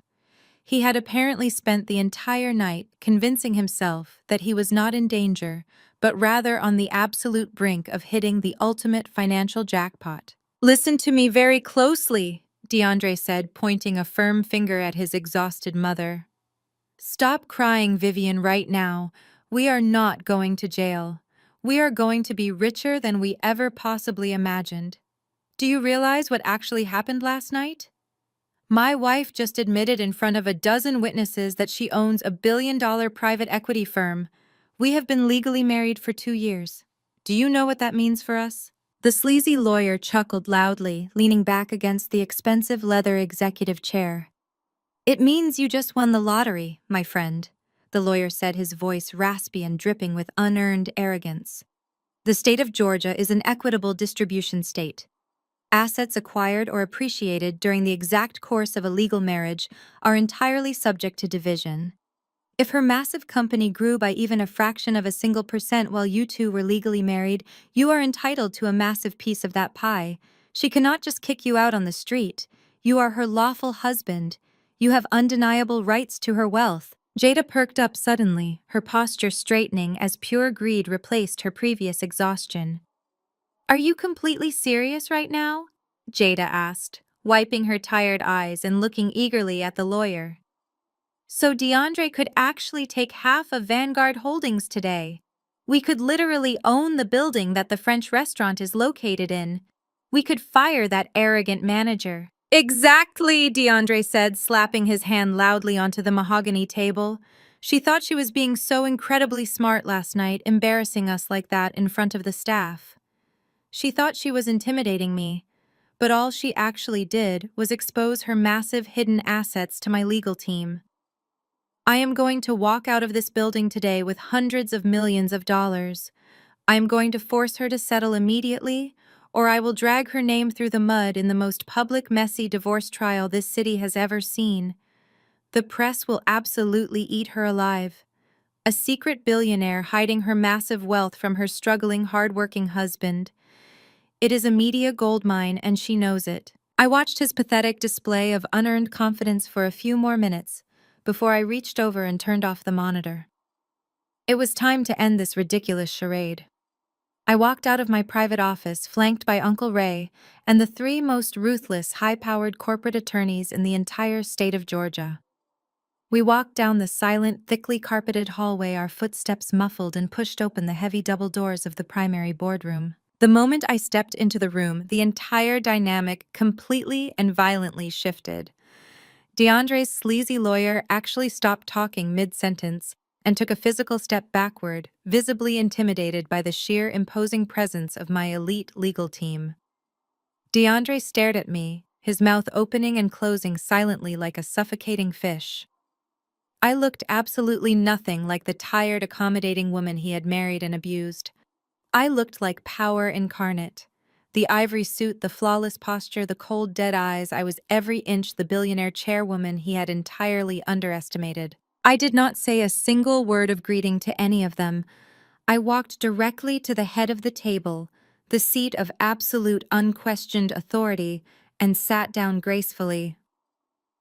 My three lawyers flanked me, standing tall and silent, like modern-day executioners dressed in dark, tailored suits. Uncle Ray stood quietly by the closed double doors, ensuring no one could leave the room without my explicit permission. Well, well, well, DeAndre sneered quickly, trying to recover his arrogant swagger, though his voice wavered slightly under my intense gaze. Look who decided to dress up for the occasion today. I have to admit, Nia, you played a very good game. You fooled me for 2 whole years acting like you were struggling. But the game is officially over now. I brought my attorney, Mr. Croft. We are here to talk about my rightful settlement. I leaned back slowly in my high-backed leather chair, crossing my legs and resting my hands perfectly still on the polished wood. Your settlement, I repeated softly, my voice barely a whisper, but echoing clearly in the massive silent room. That is correct, Madam Chairwoman, Mr. Croft, the sleazy lawyer said, trying to sound highly authoritative, but his hands were trembling slightly as he opened his battered briefcase. My client is your legally wedded husband. He has been functioning as your supportive partner while you actively and maliciously concealed a massive fortune from him. We are fully prepared to file a comprehensive lawsuit demanding 50% of all assets tied to Vanguard Holdings, along with immediate spousal support and full coverage of his legal fees. If you agree to a quiet private settlement right now today, we can completely avoid a very lengthy and public legal battle that would undoubtedly damage your corporate reputation. Vivian nodded vigorously, her confidence suddenly restored by the lawyer's empty threats. She pointed a manicured finger at me across the table. That is right, Nia, she chimed in, crossing her arms defensively. You owe my son. He took you in when you had absolutely nothing. He provided a roof over your head. You deceived him. He deserves half of everything you own for the severe emotional distress you caused him and our entire family last night. You hear that, Nia, DeAndre said, leaning forward and placing both hands flat on the table, trying desperately to loom over me and assert some kind of physical dominance. You are not holding the cards anymore. You might have locked my credit cards last night, but today I own half of your entire world. So here is exactly what is going to happen. You are going to reinstate my $5 million commercial credit line immediately. You are going to release my Maybach from the repo lot today. And you are going to write a massive check to my family for the emotional trauma you maliciously inflicted on them. If you do that, I might consider keeping this divorce somewhat civil and out of the daily news cycle. He smiled a wide, predatory smile, completely convinced that he had outsmarted me.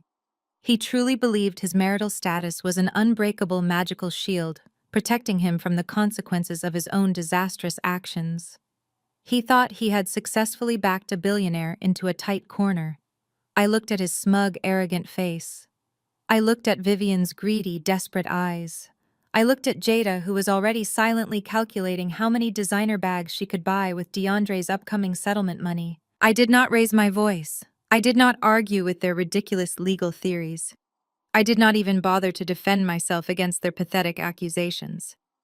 I simply reached over to the side of my chair, picked up a single thin manila folder, and slid it smoothly across the massive expanse of the mahogany table. It stopped exactly in front of DeAndre. DeAndre stared down at the plain manila folder sitting on the polished wood directly in front of him. He did not touch it immediately. He looked up at me, his brow furrowed in deep suspicion, as if the thin piece of cardboard were physically rigged to explode. "Go ahead, DeAndre," I said, gesturing toward the table with a perfectly manicured hand. "Open it. It is the golden ticket you and your lawyer were just bragging about." Mr. Croft, the sleazy attorney, leaned forward eagerly, his cheap suit rustling in the quiet room. He snatched the folder from the table and flipped it open, expecting to see a multi-million-dollar settlement offer or a desperate plea for a non-disclosure agreement. Instead, his eyes scanned the first page and his entire demeanor completely changed. The arrogant smirk wiped right off his face, replaced instantly by a pale, sickly look of pure professional dread. He quickly flipped to the second page, his eyes darting frantically across the typed paragraphs. He swallowed hard, a large bead of sweat forming on his receding hairline. "What is it?" DeAndre demanded, leaning over to look at the paperwork. "Is it the settlement check? How much is she offering us to keep this quiet?" Mr. Croft did not answer him. He simply closed the folder slowly and pushed it back across the table as if it were a highly venomous snake. "I cannot represent you in this matter," Mr. Croft said, his raspy voice suddenly sounding incredibly small and defeated. "You completely misrepresented your legal standing to me during our phone call this morning." "What are you talking about?" DeAndre snapped, grabbing the folder and ripping it back open. "What is this garbage?" "That garbage, DeAndre," I said, leaning forward slightly, "is the exact document you shoved in my face 2 years ago. Do you remember the week before our wedding? You had just started Apex Lifestyle Management. You managed to secure a tiny $5,000 microloan, and you suddenly thought you were the next great American business mogul. You were so incredibly terrified that I, the poor orphaned freelance accountant, was only marrying you to steal your non-existent fortune." My lead attorney, Mr. Harrison, a tall, impeccably dressed man with silver hair and a voice like a heavy steel door slamming shut, stepped forward. He did not even need to look at a copy of the document. He knew the terms completely by heart. "The document currently resting in your hands is a fully binding prenuptial agreement," Mr. Harrison stated, his deep voice ringing with absolute finality. "It was drafted by your own legal counsel, explicitly requested by you, and signed by my client under the supervision of an independent notary public. Section 4, paragraph B, is particularly relevant to your current delusions. It states, and I quote directly from the text you provided, 'What is mine, and what is yours is yours. There shall be absolutely no equitable division of assets acquired prior to or during the marriage. Furthermore, both parties explicitly waive any and all rights to claim spousal support, alimony, or financial compensation of any kind, regardless of any future increase in net worth or change in financial circumstances.'" The silence in the boardroom was so profound, it felt like all the oxygen had been completely sucked out of the space. Vivian stared at her son, her jaw hanging completely slack. Jada looked like she was going to physically vomit. "You demanded an ironclad predatory contract because your own toxic greed convinced you that I was a gold digger," I continued, my voice slicing through the heavy silence. "You wanted to make absolutely certain that if we ever divorced, I would walk away with absolutely nothing. You dug a massive, inescapable legal trench to protect your pathetic little startup company from my greedy hands. But you were so incredibly blinded by your own narcissism that you never stopped to consider the reverse scenario. That contract works both ways, DeAndre. It protects my generational wealth from you. DeAndre's hands were shaking so violently that the papers rattled loudly against the mahogany table. No, he stammered, his eyes darting frantically across the legal jargon he had once proudly flaunted. No, this cannot be right. This was only meant to protect my business assets. It does not apply to a secret billionaire empire. You hid this from me, Nia. That makes this contract completely void. You committed fraud by omission. Croft, tell her this is legally void. He turned desperately to his cheap lawyer, but Mr. Croft was already clicking his briefcase shut. There is no fraud by omission in a blanket waiver of assets, Mr. Croft said bluntly, completely abandoning his client to save his own professional skin. You demanded a universal separation of property. The language your previous lawyers used is completely airtight. It explicitly covers all known and unknown assets. She owes you absolutely nothing, DeAndre. Not a single penny. I am leaving. I am not wasting my time on a dead case with a client who cannot pay my hourly rate. Mr. Croft turned and practically ran out of the boardroom, the heavy double doors swinging shut behind him. DeAndre sat frozen, staring at the closed doors. The reality of his situation was finally crashing down on him with the crushing weight of a collapsing skyscraper. The magical marital shield he thought he held was entirely worthless. The massive payday he had promised his family just 10 minutes ago was completely gone. He was not going to win a massive settlement. He was not going to force me to reinstate his commercial funding. He was completely and utterly locked out of the Vanguard Holdings empire. Jada exploded first. Are you completely stupid? Jada screamed, lunging forward and slapping DeAndre hard on the shoulder. You made her sign a prenup. You arrogant, pathetic idiot. You literally signed away our only chance to recover from the disaster you caused last night. You promised us millions, DeAndre. You dragged us all the way downtown in yesterday's dirty clothes on a public bus to collect a massive check, and you walk in here with a prenuptial agreement that leaves you completely broke. Vivian buried her face in her hands, sobbing loudly. My house, Vivian wailed, rocking back and forth in her expensive leather executive chair. How are you going to fix this, DeAndre? What are we going to do? We are ruined. The entire church congregation will know we are completely broke. Trey simply stood up disgusted and walked over to the far wall, putting as much physical distance between himself and his brother as possible. You are a joke, Trey muttered, shaking his head. A complete clown. DeAndre looked up at me, his eyes filled with a desperate, pathetic kind of pleading. The anger and the arrogance had been entirely stripped away, leaving nothing but a terrified, hollow shell of a man. Nia. Please, DeAndre begged, his voice cracking. You cannot do this to me. I am the father of your child. We just had Maya. You cannot leave me out on the street with absolutely nothing. I will sign the divorce papers today. I will walk away quietly. Just give me a small settlement. Give me enough to pay off my current business debts and keep my apartment. We can end this right now peacefully. Just let me walk away. He thought hitting rock bottom meant walking away with $0. He thought the absolute worst-case scenario was leaving this marriage exactly as broke as he was when he entered it. He still did not understand the sheer magnitude of the storm he had brought upon himself. He thought I was just here to protect my money. He had completely forgotten the $15,000 he stole from his own newborn daughter. I looked at him with an expression of pure, unadulterated ice. I did not feel a single ounce of pity for the man sitting across from me.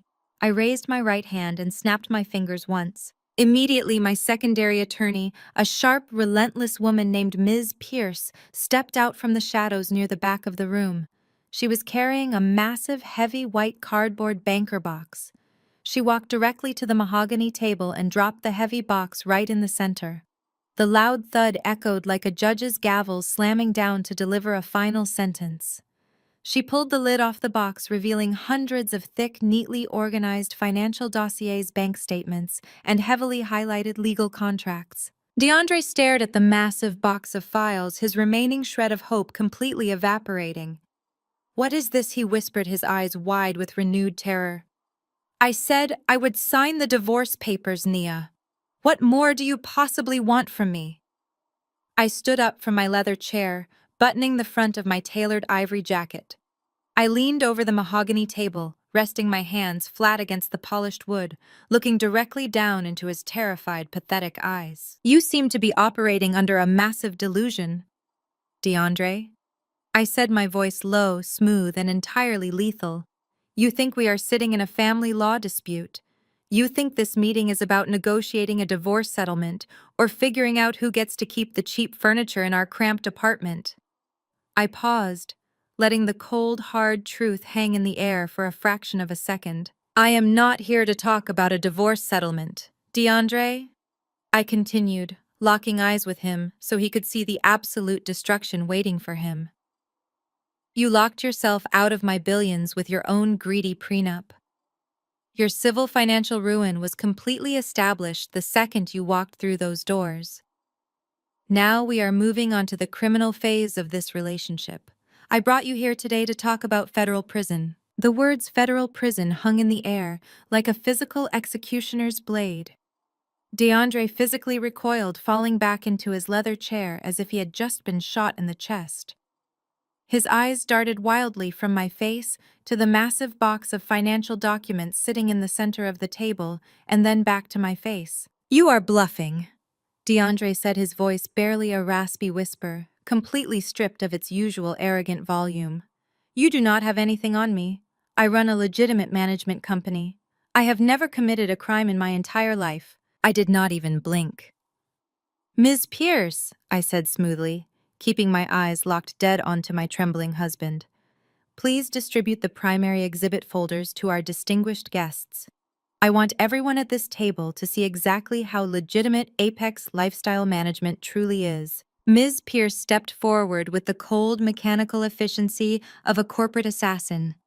She pulled 4 thick red folders from the massive cardboard box and began tossing them onto the polished mahogany table. One landed directly in front of Vivian. One slid over to Jada and Trey. One was placed firmly in front of Keisha. The final, thickest folder was dropped with a loud, heavy thud right in front of DeAndre. "Go ahead and open them," I instructed, my voice echoing cleanly in the massive boardroom. "Look at the foundation of your incredible family wealth." Vivian's hands were shaking so violently she could barely flip the heavy red cardstock cover open.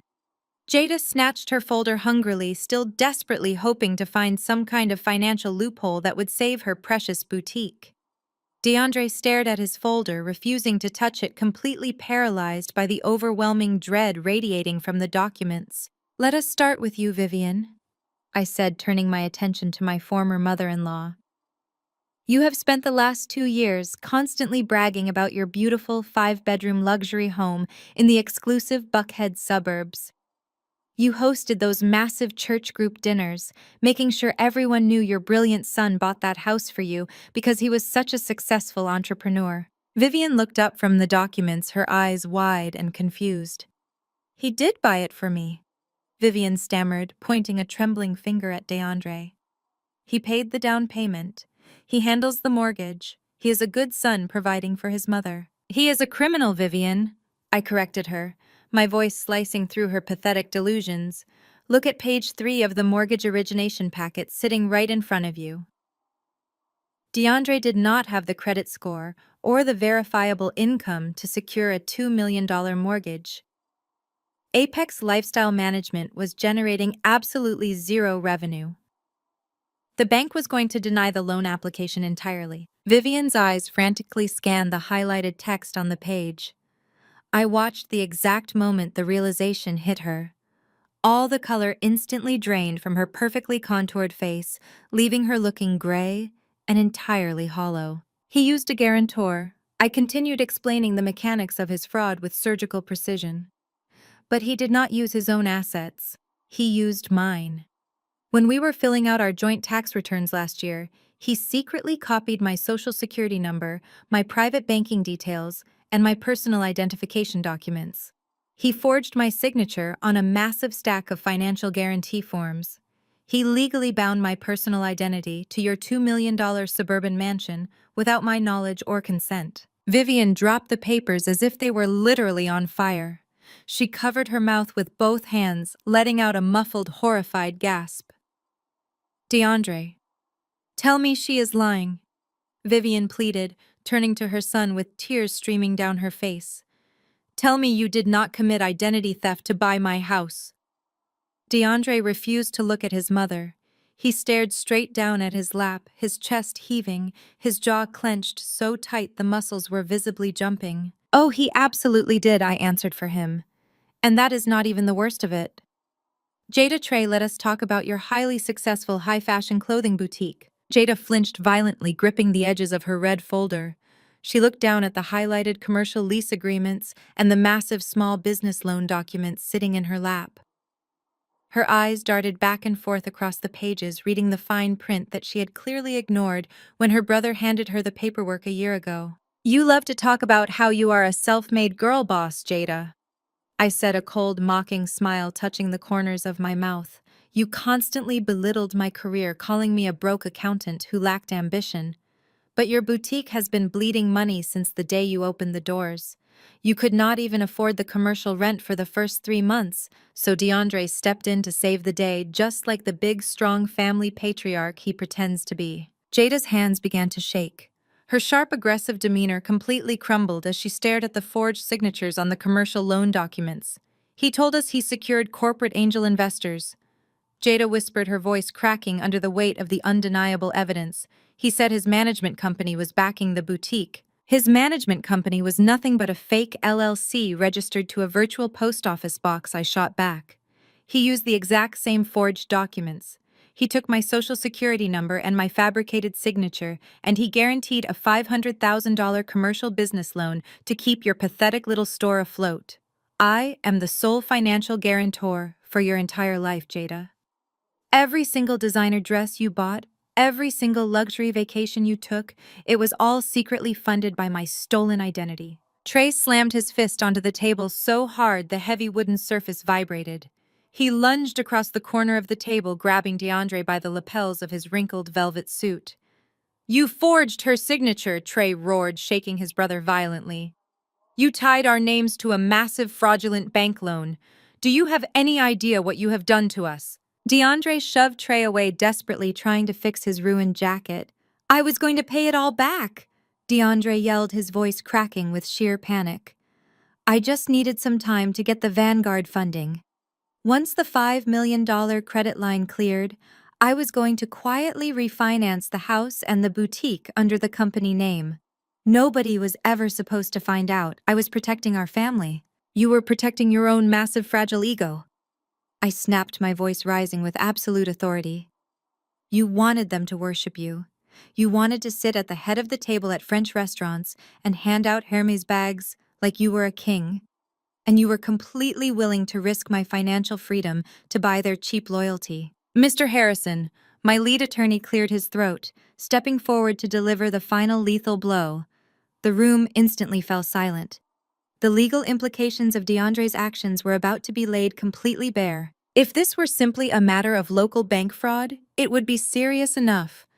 Mr. Harrison stated, his deep voice entirely devoid of emotion. However, Mr. DeAndre made a catastrophic jurisdictional error. The mortgage lender for Vivian's property is headquartered in New York. The commercial bank that issued the boutique loan is based in Delaware. When you submitted those forged electronic signatures and fabricated financial guarantees over the internet, you crossed state lines. DeAndre's eyes widened in pure, unadulterated terror. He finally understood exactly what was happening. He looked at Mr. Harrison, shaking his head slowly in denial. "No," DeAndre whispered. "Yes," Mr. Harrison confirmed brutally. "By transmitting fraudulent financial documents across state banking lines using a telecommunications network, you committed federal wire fraud. Because you executed these transactions on multiple different occasions for multiple different properties, you are looking at several distinct counts of aggravated identity theft and federal wire fraud." I leaned back in my leather chair, crossing my arms and watching the absolute devastation wash over the room. "The maximum penalty for a single count of federal wire fraud is 20 years in a federal penitentiary," I said softly, making sure every single syllable landed with maximum impact. "And you have committed at least 4 separate counts that my legal team has already fully documented." Vivian let out a loud, gut-wrenching wail. She slumped forward onto the mahogany table, burying her face in her arms, completely overcome by the sheer horror of the situation. Her perfect suburban life, her pristine church reputation, her fake upper-class status, it was all completely obliterated. She was not a wealthy matriarch. She was the direct beneficiary of a massive federal crime. Jada pushed her chair back violently, scrambling away from the table as if the red folder were physically burning her hands. She looked at DeAndre with an expression of pure, absolute hatred. "You ruined us!" Jada screamed, pointing a shaking finger at her brother. "You completely destroyed my life. I am going to lose my store. I am going to lose my home. I could go to prison just for signing those loan documents with you." DeAndre sat entirely frozen, staring blankly at the massive box of evidence sitting in the center of the boardroom table. The arrogant, smug businessman who had commanded his wife to take a public bus home from the hospital was completely gone. In his place was a broken, terrified criminal, staring directly at a lengthy prison sentence. Vivian slowly lifted her head from the table, her face streaked with heavy black mascara tears. She looked at me, her eyes wide with a desperate, pathetic realization. The woman she had mocked, the woman she had treated like absolute garbage, the woman she had complained brought a hospital smell into her luxury dinner, was the only thing standing between her and total destruction. She realized with horrifying clarity that her entire fake wealthy lifestyle, her home, her clothes, her son's supposed success was entirely built on federal crimes committed against the very woman sitting at the head of the table. "Nia, please," Vivian begged, her voice breaking into a pathetic, pathetic whimper. "Nia, please," Vivian begged, her voice breaking into a pathetic whimper. "You cannot send my son to prison. He is all I have. He is the head of our family. You are a mother now, Nia. You understand what it means to protect your child. Please have mercy on us. We will do anything you ask. Just do not call the authorities." I looked at Vivian, the woman who had spent 2 years treating me like a second-class citizen in my own home. I looked at Jada, who had mocked my career and paraded her stolen Hermes bag in my face. And I looked at DeAndre, the man who had abandoned me at the hospital and drained my savings to fund his pathetic illusion of wealth. I am a mother. I agreed, my voice completely devoid of any warmth or forgiveness. And as a mother, my first and only priority is protecting my daughter from parasites who would gladly steal her future to buy themselves luxury cars and expensive champagne. You do not understand the concept of mercy, Vivian. You only understand leverage. So here is my leverage. I reached out and placed my hand firmly on top of the massive cardboard box filled with their financial crimes. "I am giving you exactly 2 options." I announced, my voice ringing with absolute finality. "Option A is very simple. I pick up this box and hand it directly to my legal team. They walk out of this building and drive straight to the local FBI field office. We press full federal charges for wire fraud, identity theft, and bank fraud. DeAndre, you will easily face a minimum of 20 years in a federal penitentiary." DeAndre flinched violently, his face turning a sickly shade of pale gray. He looked down at the table, completely unable to meet my eyes. "And I am not stopping with him," I continued, turning my gaze to Vivian and Jada. "The federal prosecutors will look incredibly closely at where those stolen funds ended up. Vivian, Jada, you both directly received hundreds of thousands of dollars in fraudulently obtained loans. You benefited from a massive criminal enterprise. The FBI will seize your house, Vivian. They will seize your boutique, Jada. And they will very likely indict both of you as criminal accomplices for receiving stolen funds and participating in a conspiracy to commit bank fraud. You will lose absolutely everything, and you will very likely spend the next 5 to 10 years in a federal women's prison right alongside your brilliant son." Jada let out a sharp, horrified gasp, pressing her hands against her cheeks. "No!" she cried, shaking her head frantically.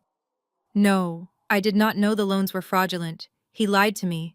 I thought he was using his own money. I am innocent." "Ignorance is not a defense when you are sitting in a federal courtroom." "Jada," I replied coldly. "You signed the paperwork. You spent the money. You are just as guilty in the eyes of the law. So that is option A." A lengthy, highly public federal trial that will destroy your entire family's reputation and leave all of you rotting behind bars. The boardroom was dead silent. The only sound was the jagged, panicked breathing of the family who had thought they were untouchable just 24 hours ago. "What is option B?" DeAndre asked, his voice nothing more than a hollow, terrified croak. He did not look up from the table. I nodded to Ms. Pierce.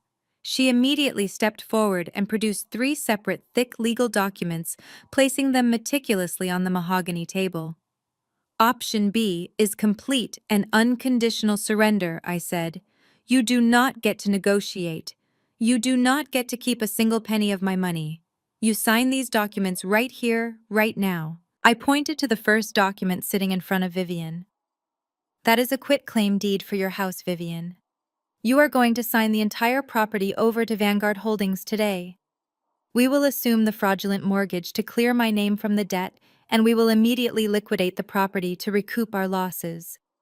You have exactly 24 hours to pack your personal belongings and vacate the premises." Vivian let out a heartbreaking sob, burying her face in her hands, but she did not argue. She knew she had absolutely no choice. I pointed to the second document sitting in front of Jada. "That is a full transfer of ownership for your boutique, Jada. Vanguard Holdings is taking control of the commercial lease and all physical inventory. We will sell the business to cover the fraudulent loan you took out in my name. You are no longer a business owner. You are officially unemployed." Jada stared at the document, her eyes filled with angry, bitter tears, but she remained completely silent. She was trapped and she knew it. "And finally, DeAndre," I said, pointing to the thickest document sitting directly in front of him, "you are going to sign a full, legally binding confession detailing exactly how you committed the wire fraud and forged my signatures. This confession will remain securely in my private legal vault. If you or anyone in your family ever contacts me, ever mentions my name in public, or ever attempts to sue me for a single dime, I will immediately hand this signed confession to the FBI and trigger option A." DeAndre stared at the confession document, his hands shaking violently. "You are destroying my life," he whispered. "You destroyed your own life, DeAndre," I corrected him harshly. "I am simply cleaning up the mess you left behind, but I am not finished. There is one more condition for option B." I leaned forward, making sure he heard every single word clearly. "You are going to sign a full, unconditional surrender of all your parental rights to Maya," I commanded. "You will have absolutely zero legal claim to my daughter. You will never see her, you will never contact her, and you will never attempt to be a part of her life. And once you sign these papers, all of you, DeAndre, Vivian, Jada, Trey, and Keisha, are going to pack whatever cheap belongings you have left, and you are going to leave the state of Georgia entirely. If my security team ever spots any of you within the city limits of Atlanta again, the deal is completely off, and the FBI gets the files." "Leave the state," Vivian cried, looking up with a face entirely ruined by smeared makeup and tears. "Nia, please, you cannot banish us. Our church is here. Our entire lives are here. Where are we supposed to go?" "That is entirely your problem, Vivian," I replied, my voice devoid of any sympathy. "You spent years looking down on people who struggled. You thought your zip code made you inherently superior. Now you get to find out what it feels like to start over with absolutely nothing. You have exactly 2 minutes to decide. Option A or option B." I sat back in my leather chair, crossing my legs and watching the absolute destruction unfold. The ultimatum hung heavy in the room, completely suffocating them. They were staring down the barrel of total ruin, and the pressure was finally causing their fragile fake loyalty to completely shatter. Trey stood up first, grabbing a pen from the center of the table. He marched over to DeAndre and slammed the pen down onto the confession document. "Sign it," Trey yelled, his face red with furious anger. "Sign the damn papers, DeAndre, right now." DeAndre looked up at his brother, his eyes wide with betrayal. "Trey, I am your brother," DeAndre pleaded. "You cannot force me to give up my child. You cannot force me to sign a confession that ruins my life." "You ruined our lives," Trey roared, jabbing a finger directly into DeAndre's chest. "You lied to us. You stole her identity. You put Mom's house in jeopardy. You put Jada's business in jeopardy. I am not going to a federal prison because you wanted to play pretend billionaire. Sign the papers or I swear to God I will call the police myself and turn you in. Jada jumped up from her chair, joining Trey in his aggressive assault. She grabbed DeAndre's shoulder, shaking him violently. Do it! DeAndre! Jada screamed, her voice echoing shrilly in the massive boardroom. We are losing everything because of your pathetic greed. I am losing my store. Mom is losing her house. The least you can do is keep us out of a federal penitentiary. Sign the confession and give up the kid. You do not even care about the baby anyway. You left them at the hospital to go eat lobster. Just sign it. DeAndre looked desperately toward his mother, hoping for some kind of maternal defense, but Vivian simply looked away, refusing to meet his eyes. She picked up a pen with shaking hands and slowly pulled the quitclaim deed toward her. She was choosing her own freedom over her son's dignity. She was choosing to save herself. The entire facade of their tight-knit, wealthy family was completely obliterated. They were fighting like starving rats in a sinking cage, entirely willing to sacrifice each other to survive. DeAndre was completely isolated, entirely abandoned by the very people he had stolen my money to impress. He looked down at the thick legal documents sitting in front of him. The confession. The surrender of parental rights. He picked up the pen, his hand trembling so violently he could barely grip the plastic barrel. He looked at me one last time, his eyes filled with a hollow, devastating realization that he had completely and utterly lost. I watched him press the pen to the paper without a single ounce of regret. I watched him sign his entire fake life away, completely securing my daughter's future and ensuring they would never be able to touch us again. The parasite was finally being removed from my empire. The moment the tip of DeAndre's pen scratched against the thick parchment of the confession document, something inside Jada completely snapped. The polished veneer of the sophisticated independent business owner shattered into a million jagged pieces. She lunged across the corner of the heavy mahogany table, her hands curling into tight, furious fists. She did not yell. She shrieked an ugly, guttural sound of pure, unadulterated rage. Her hand lashed out, striking DeAndre directly across the face with a loud, violent crack that echoed off the glass walls of the penthouse boardroom. DeAndre gasped, his head snapping sharply to the side from the sheer, unexpected force of the blow. A bright red handprint immediately began to bloom across his dark cheek. He raised his arms defensively, trying to shield himself, but Jada was entirely out of control. "You selfish, arrogant pig," Jada screamed, grabbing the lapels of his ruined velvet suit and shaking him with terrifying, desperate strength. "You completely destroyed my life. You told me I was going to be the next major fashion mogul in Atlanta. You told me you had elite corporate investors lined up to franchise my boutique. I bragged to all my friends. I humiliated my rivals. And now I have to go back to my neighborhood and tell them my own brother used my store as a criminal front for federal wire fraud. I am going to be the absolute laughingstock of the entire city because of your pathetic, massive ego." "Jada." DeAndre pleaded, his voice breaking into a high-pitched whine as he tried to pry her perfectly manicured fingernails off his jacket. "Jada, please stop. I was trying to help you. I wanted us to be on top. I wanted us to be the wealthy power family you always talked about. You did not want to help me." Jada spat, her voice dripping with pure toxic venom. "You just wanted to look like a savior.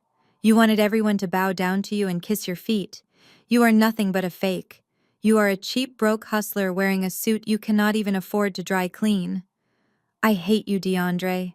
I wish you had never been born." She shoved him backward violently, sending him crashing hard against the back of his heavy leather executive chair. She turned her back on him, completely washing her hands of the brother she had praised as a brilliant genius just 24 hours ago. I watched DeAndre look desperately toward his mother. He was searching for a lifeline. He was looking for a single shred of the unconditional maternal love Vivian had constantly preached about during her Sunday church gatherings. But Vivian did not intervene to protect her golden child. She did not even look at his bruised cheek. She was too busy staring down at the quitclaim deed sitting in front of her, weeping loudly and entirely for herself. "My beautiful house," Vivian wailed, her voice trembling with intense, pathetic self-pity. My custom marble kitchen, my prized backyard rose garden. I am the elected head of the Neighborhood Homeowners Association. What am I supposed to tell the committee? What am I supposed to tell the pastor? They are going to permanently kick me out of the country club. I cannot go back to living in a cramped, cheap apartment complex. I am a woman of high social standing. Mom. DeAndre whispered, his eyes welling with fresh, hot tears. Mom, I did this for you. I bought that house so you would not have to work another day in your life. I wanted to give you the luxury lifestyle you always deserved. Please just look at me. Vivian finally raised her head, but the look in her eyes was not love or forgiveness. It was cold, hard resentment. You did not do this for me. Vivian hissed, her voice sharp and incredibly cruel. If you actually cared about me, you would have built a real legitimate business. You would have actually worked hard instead of stealing from your wife and forging my name on highly illegal documents. You made me look like a total fool, DeAndre. You made me brag to my entire congregation about a son who is actually nothing but a common federal criminal. DeAndre flinched as if she had physically stabbed him directly in the chest. Mom, please. He choked out a single heavy tear, tracking down his red, swollen cheek. Do not say that. I am your son. You are a massive disappointment. Vivian shot back aggressively, wiping her ruined mascara with the back of her trembling hand. You were supposed to be the man of the house. You were supposed to elevate this family name. Instead, you dragged us straight into the absolute gutter. I do not even know who you are anymore. You are entirely on your own in this mess. The absolute psychological destruction of DeAndre was agonizingly thorough. His mother, the woman whose approval he had desperately chased his entire life, had just explicitly told him he was only valuable as long as he provided her with luxury status symbols. The moment the money evaporated, so did her maternal affection. She did not care about his freedom or his soul. She only cared about her rose garden and her exclusive country club membership. As DeAndre sat there completely crushed under the overwhelming weight of his mother's cruel rejection, the final betrayal came from the most opportunistic member of the family. Keisha, who had been sitting quietly at the far end of the table, slowly pushed her chair back. She completely ignored her weeping mother and her furious brother. She adjusted her designer jacket, plastered a fake, overly bright smile onto her face, and walked directly toward my end of the mahogany table. Nia, Keisha said, her voice dripping with a sickeningly sweet tone that made my stomach physically churn. Nia, listen, you know, I always really liked you, right? I was the only one who actually tried to include you in family events. I never agreed with how Jada and Mom treated you. Jada whipped her head around, glaring at her younger sister in absolute disbelief. Excuse me? Jada shrieked, pointing an accusing finger. You were the one mocking her cheap clothes on your internet livestream last night, you lying snake. Keisha completely ignored Jada, keeping her desperate wide eyes locked directly on me. I only went along with their nasty behavior because DeAndre severely pressured me. Keisha lied smoothly, taking another step closer to my chair. He controlled all the money, so I had to play his stupid game. But I am not like them, Nia. I am a highly popular social media influencer. I have a massive online following. You are the chairwoman of Vanguard Holdings. You need young, vibrant voices to promote your properties and your corporate brand. I could be a highly paid brand ambassador for you. I could run your entire public relations department. Just give me a job, Nia. Please. I will completely distance myself from DeAndre today. I will block his phone number right now in front of you. DeAndre let out a broken, pathetic sob. Keisha, he gasped, reaching a trembling hand out toward his younger sister. I paid off your maxed-out credit cards. I bought you that luxury car. How can you do this to me? Keisha did not even glance in his direction. Shut up, DeAndre. Keisha snapped coldly, stepping further away from him. You do not have any money anymore. You are a complete legal liability to my personal brand. She turned back to me, her eyes wide and pleading like a starving dog begging for scraps. What do you say, Nia? We can be a power team. I will do whatever you want. I will post apologies online. I looked at Keisha with a profound, unyielding sense of disgust. I leaned forward, resting my elbows on the thick mahogany table, and folded my hands together. Keisha, I said, my voice dropping to a low, terrifying register. You are a superficial, talentless leech. You do not have a brand. You have a fake internet persona built entirely on stolen money and rented luxury cars. I would not hire you to scrub the toilets in the Vanguard lobby. If you take one single step closer to me, I will have my security team physically throw you through the glass doors of this building. Go sit down and shut your mouth. Keisha's fake hopeful smile instantly vanished. Her face flushed bright crimson with absolute burning humiliation. She quickly scurried back to her chair, shrinking down into the leather, trying to make herself as physically small as possible. I turned my gaze back to DeAndre. The arrogant, swaggering entrepreneur was entirely gone. He was completely stripped bare. He had no money. He had no power. He had no fake corporate empire to hide behind. And most devastatingly, he had absolutely no family. In the span of 30 minutes, the exact people he had stolen for had completely abandoned him. They had physically attacked him, cursed his name, and shamelessly begged his enemy for a paycheck. They had ripped his fragile ego to shreds, leaving nothing but a pathetic crying shell of a man. He was completely and utterly isolated. He sat in the massive executive chair looking incredibly small, defeated, and entirely broken. "We are completely done here," I announced, my voice slicing cleanly through the heavy, miserable air of the boardroom. "Ms. Pierce, hand him the remaining documents right now." Ms. Pierce stepped forward with practiced efficiency, holding out a sleek silver pen and sliding the final stack of thick legal papers directly in front of DeAndre's trembling hands. "Sign them, DeAndre," I commanded, my tone leaving absolutely no room for hesitation. With shaking hands that could barely grip the silver pen, DeAndre pressed the ink to the paper. He signed the corporate confession, admitting to every single count of federal wire fraud and identity theft. He signed the massive stack of divorce papers, completely waiving any right to contest the proceedings or demand a single cent of spousal support. He signed the quitclaim deeds, officially transferring his mother's house and his sister's boutique directly into the complete legal control of Vanguard Holdings. And finally, with heavy tears dripping from his chin onto the crisp white parchment, he signed the absolute surrender of his parental rights. He legally erased himself from Maya's life forever. They are officially left with absolutely nothing but the clothes on their backs. Once the final signature was inked, I nodded to Mr. Harrison. He calmly gathered the massive stack of documents, sliding them back into the thick red folders and placing them securely inside the white banker box. The legal execution was completely finished. The parasite had been surgically removed. I looked at the 5 people sitting around my mahogany table. They looked like ghosts. Their faces were hollow, their eyes vacant, their postures completely slouched.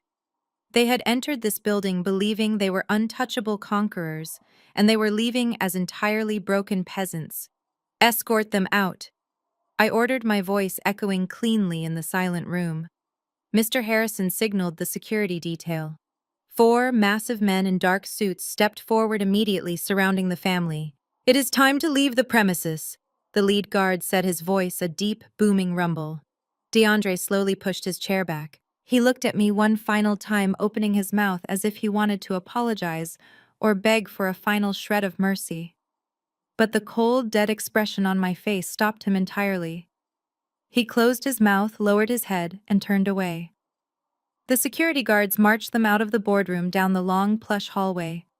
They were escorted past the pristine glass offices filled with executives who stared at them with mild disdain. They were pushed straight into the private freight elevator, completely bypassing the luxurious main lobby. They were treated exactly like the trash they were. The heavy metal doors of the Vanguard Tower service exit slammed shut behind them, locking them out of my world forever. Down on the street level, the harsh morning sun offered absolutely no warmth. The cold November wind whipped through the downtown corridors, biting brutally through their wrinkled designer clothes. Jada shivered violently, wrapping her arms around herself.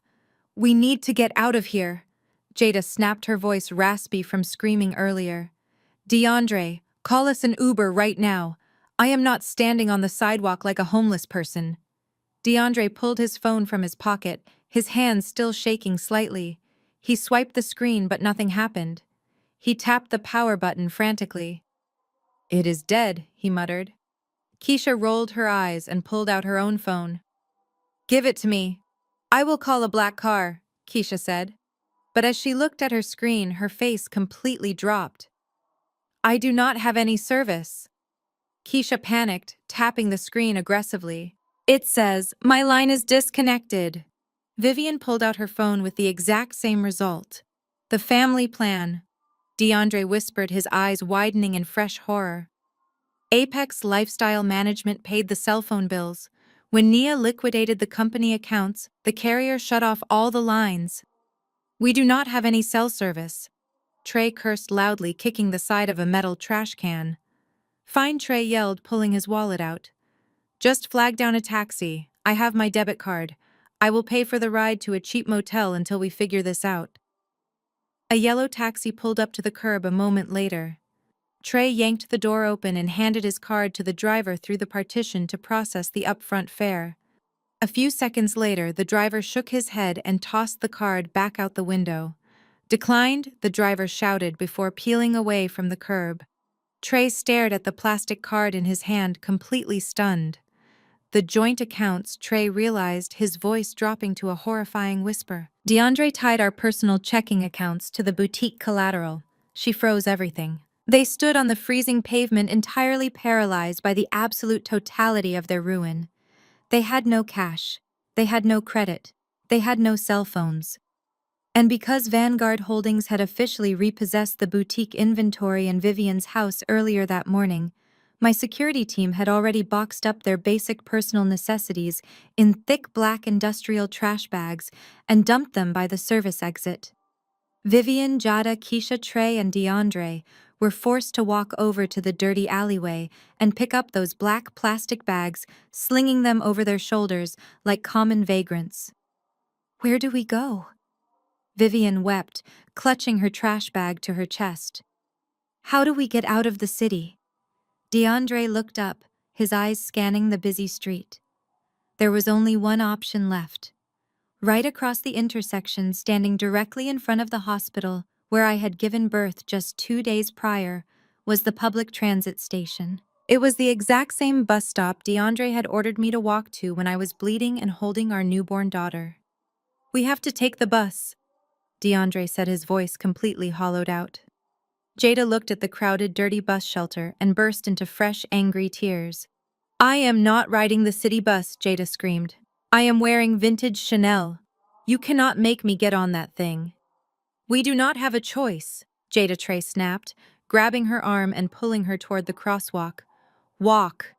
The 5 of them dragged their feet across the asphalt, carrying their garbage bags, shivering in the cold wind. They stood shoulder to shoulder with the exhausted commuters they had spent their entire lives mocking.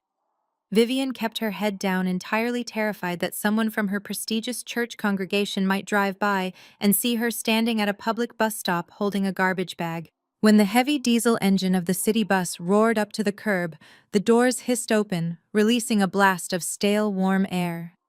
The driver demanded exactly $2.50 per person in exact change. They had to frantically dig through their pockets, scraping together loose coins and crumpled dollar bills just to afford the basic fare. DeAndre was the last one to step onto the bus. He looked back up at the towering glass facade of the Vanguard building one final time. He finally understood the massive empire he had lost. Then the heavy folding doors violently snapped shut right in his face. The bus lurched forward, carrying the ruined family away into the absolute obscurity they entirely deserved. High above the noisy, polluted streets, I stood in the absolute perfect silence of my penthouse office. The floor-to-ceiling glass windows offered a breathtaking panoramic view of the entire city of Atlanta. The sprawling skyline, the bustling highways, the luxury commercial districts, it all stretched out beneath my feet. A soft knock echoed from the heavy oak door. Uncle Ray stepped into the office carrying a small bundle wrapped in a soft pink cashmere blanket. He smiled warmly, handing Maya over to me.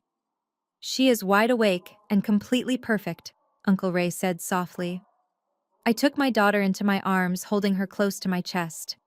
The physical pain of my surgery was completely gone, entirely replaced by a profound, unshakable sense of peace. I looked down at Maya's beautiful dark eyes. She was safe. Her future was entirely secured. She would never have to know the toxic, manipulative cruelty of the people who shared her father's bloodline. I walked closer to the glass window, looking down at the tiny yellow taxis and city buses crawling like ants along the pavement far below. Generational wealth is not just about the money sitting in a secure bank account. It is about having the absolute power to protect your peace. It is about possessing the undeniable strength to build an impenetrable fortress around the people you actually love. For 2 entire years, I tried to shrink myself to fit into a family that only valued me for what they thought they could extract. I played small because I thought it would earn their genuine affection. I bought into the toxic narrative that as a strong Black woman, I had to suffer in absolute silence and endure constant abuse just to keep a broken family together. But parasites do not know how to love. They only know how to feed.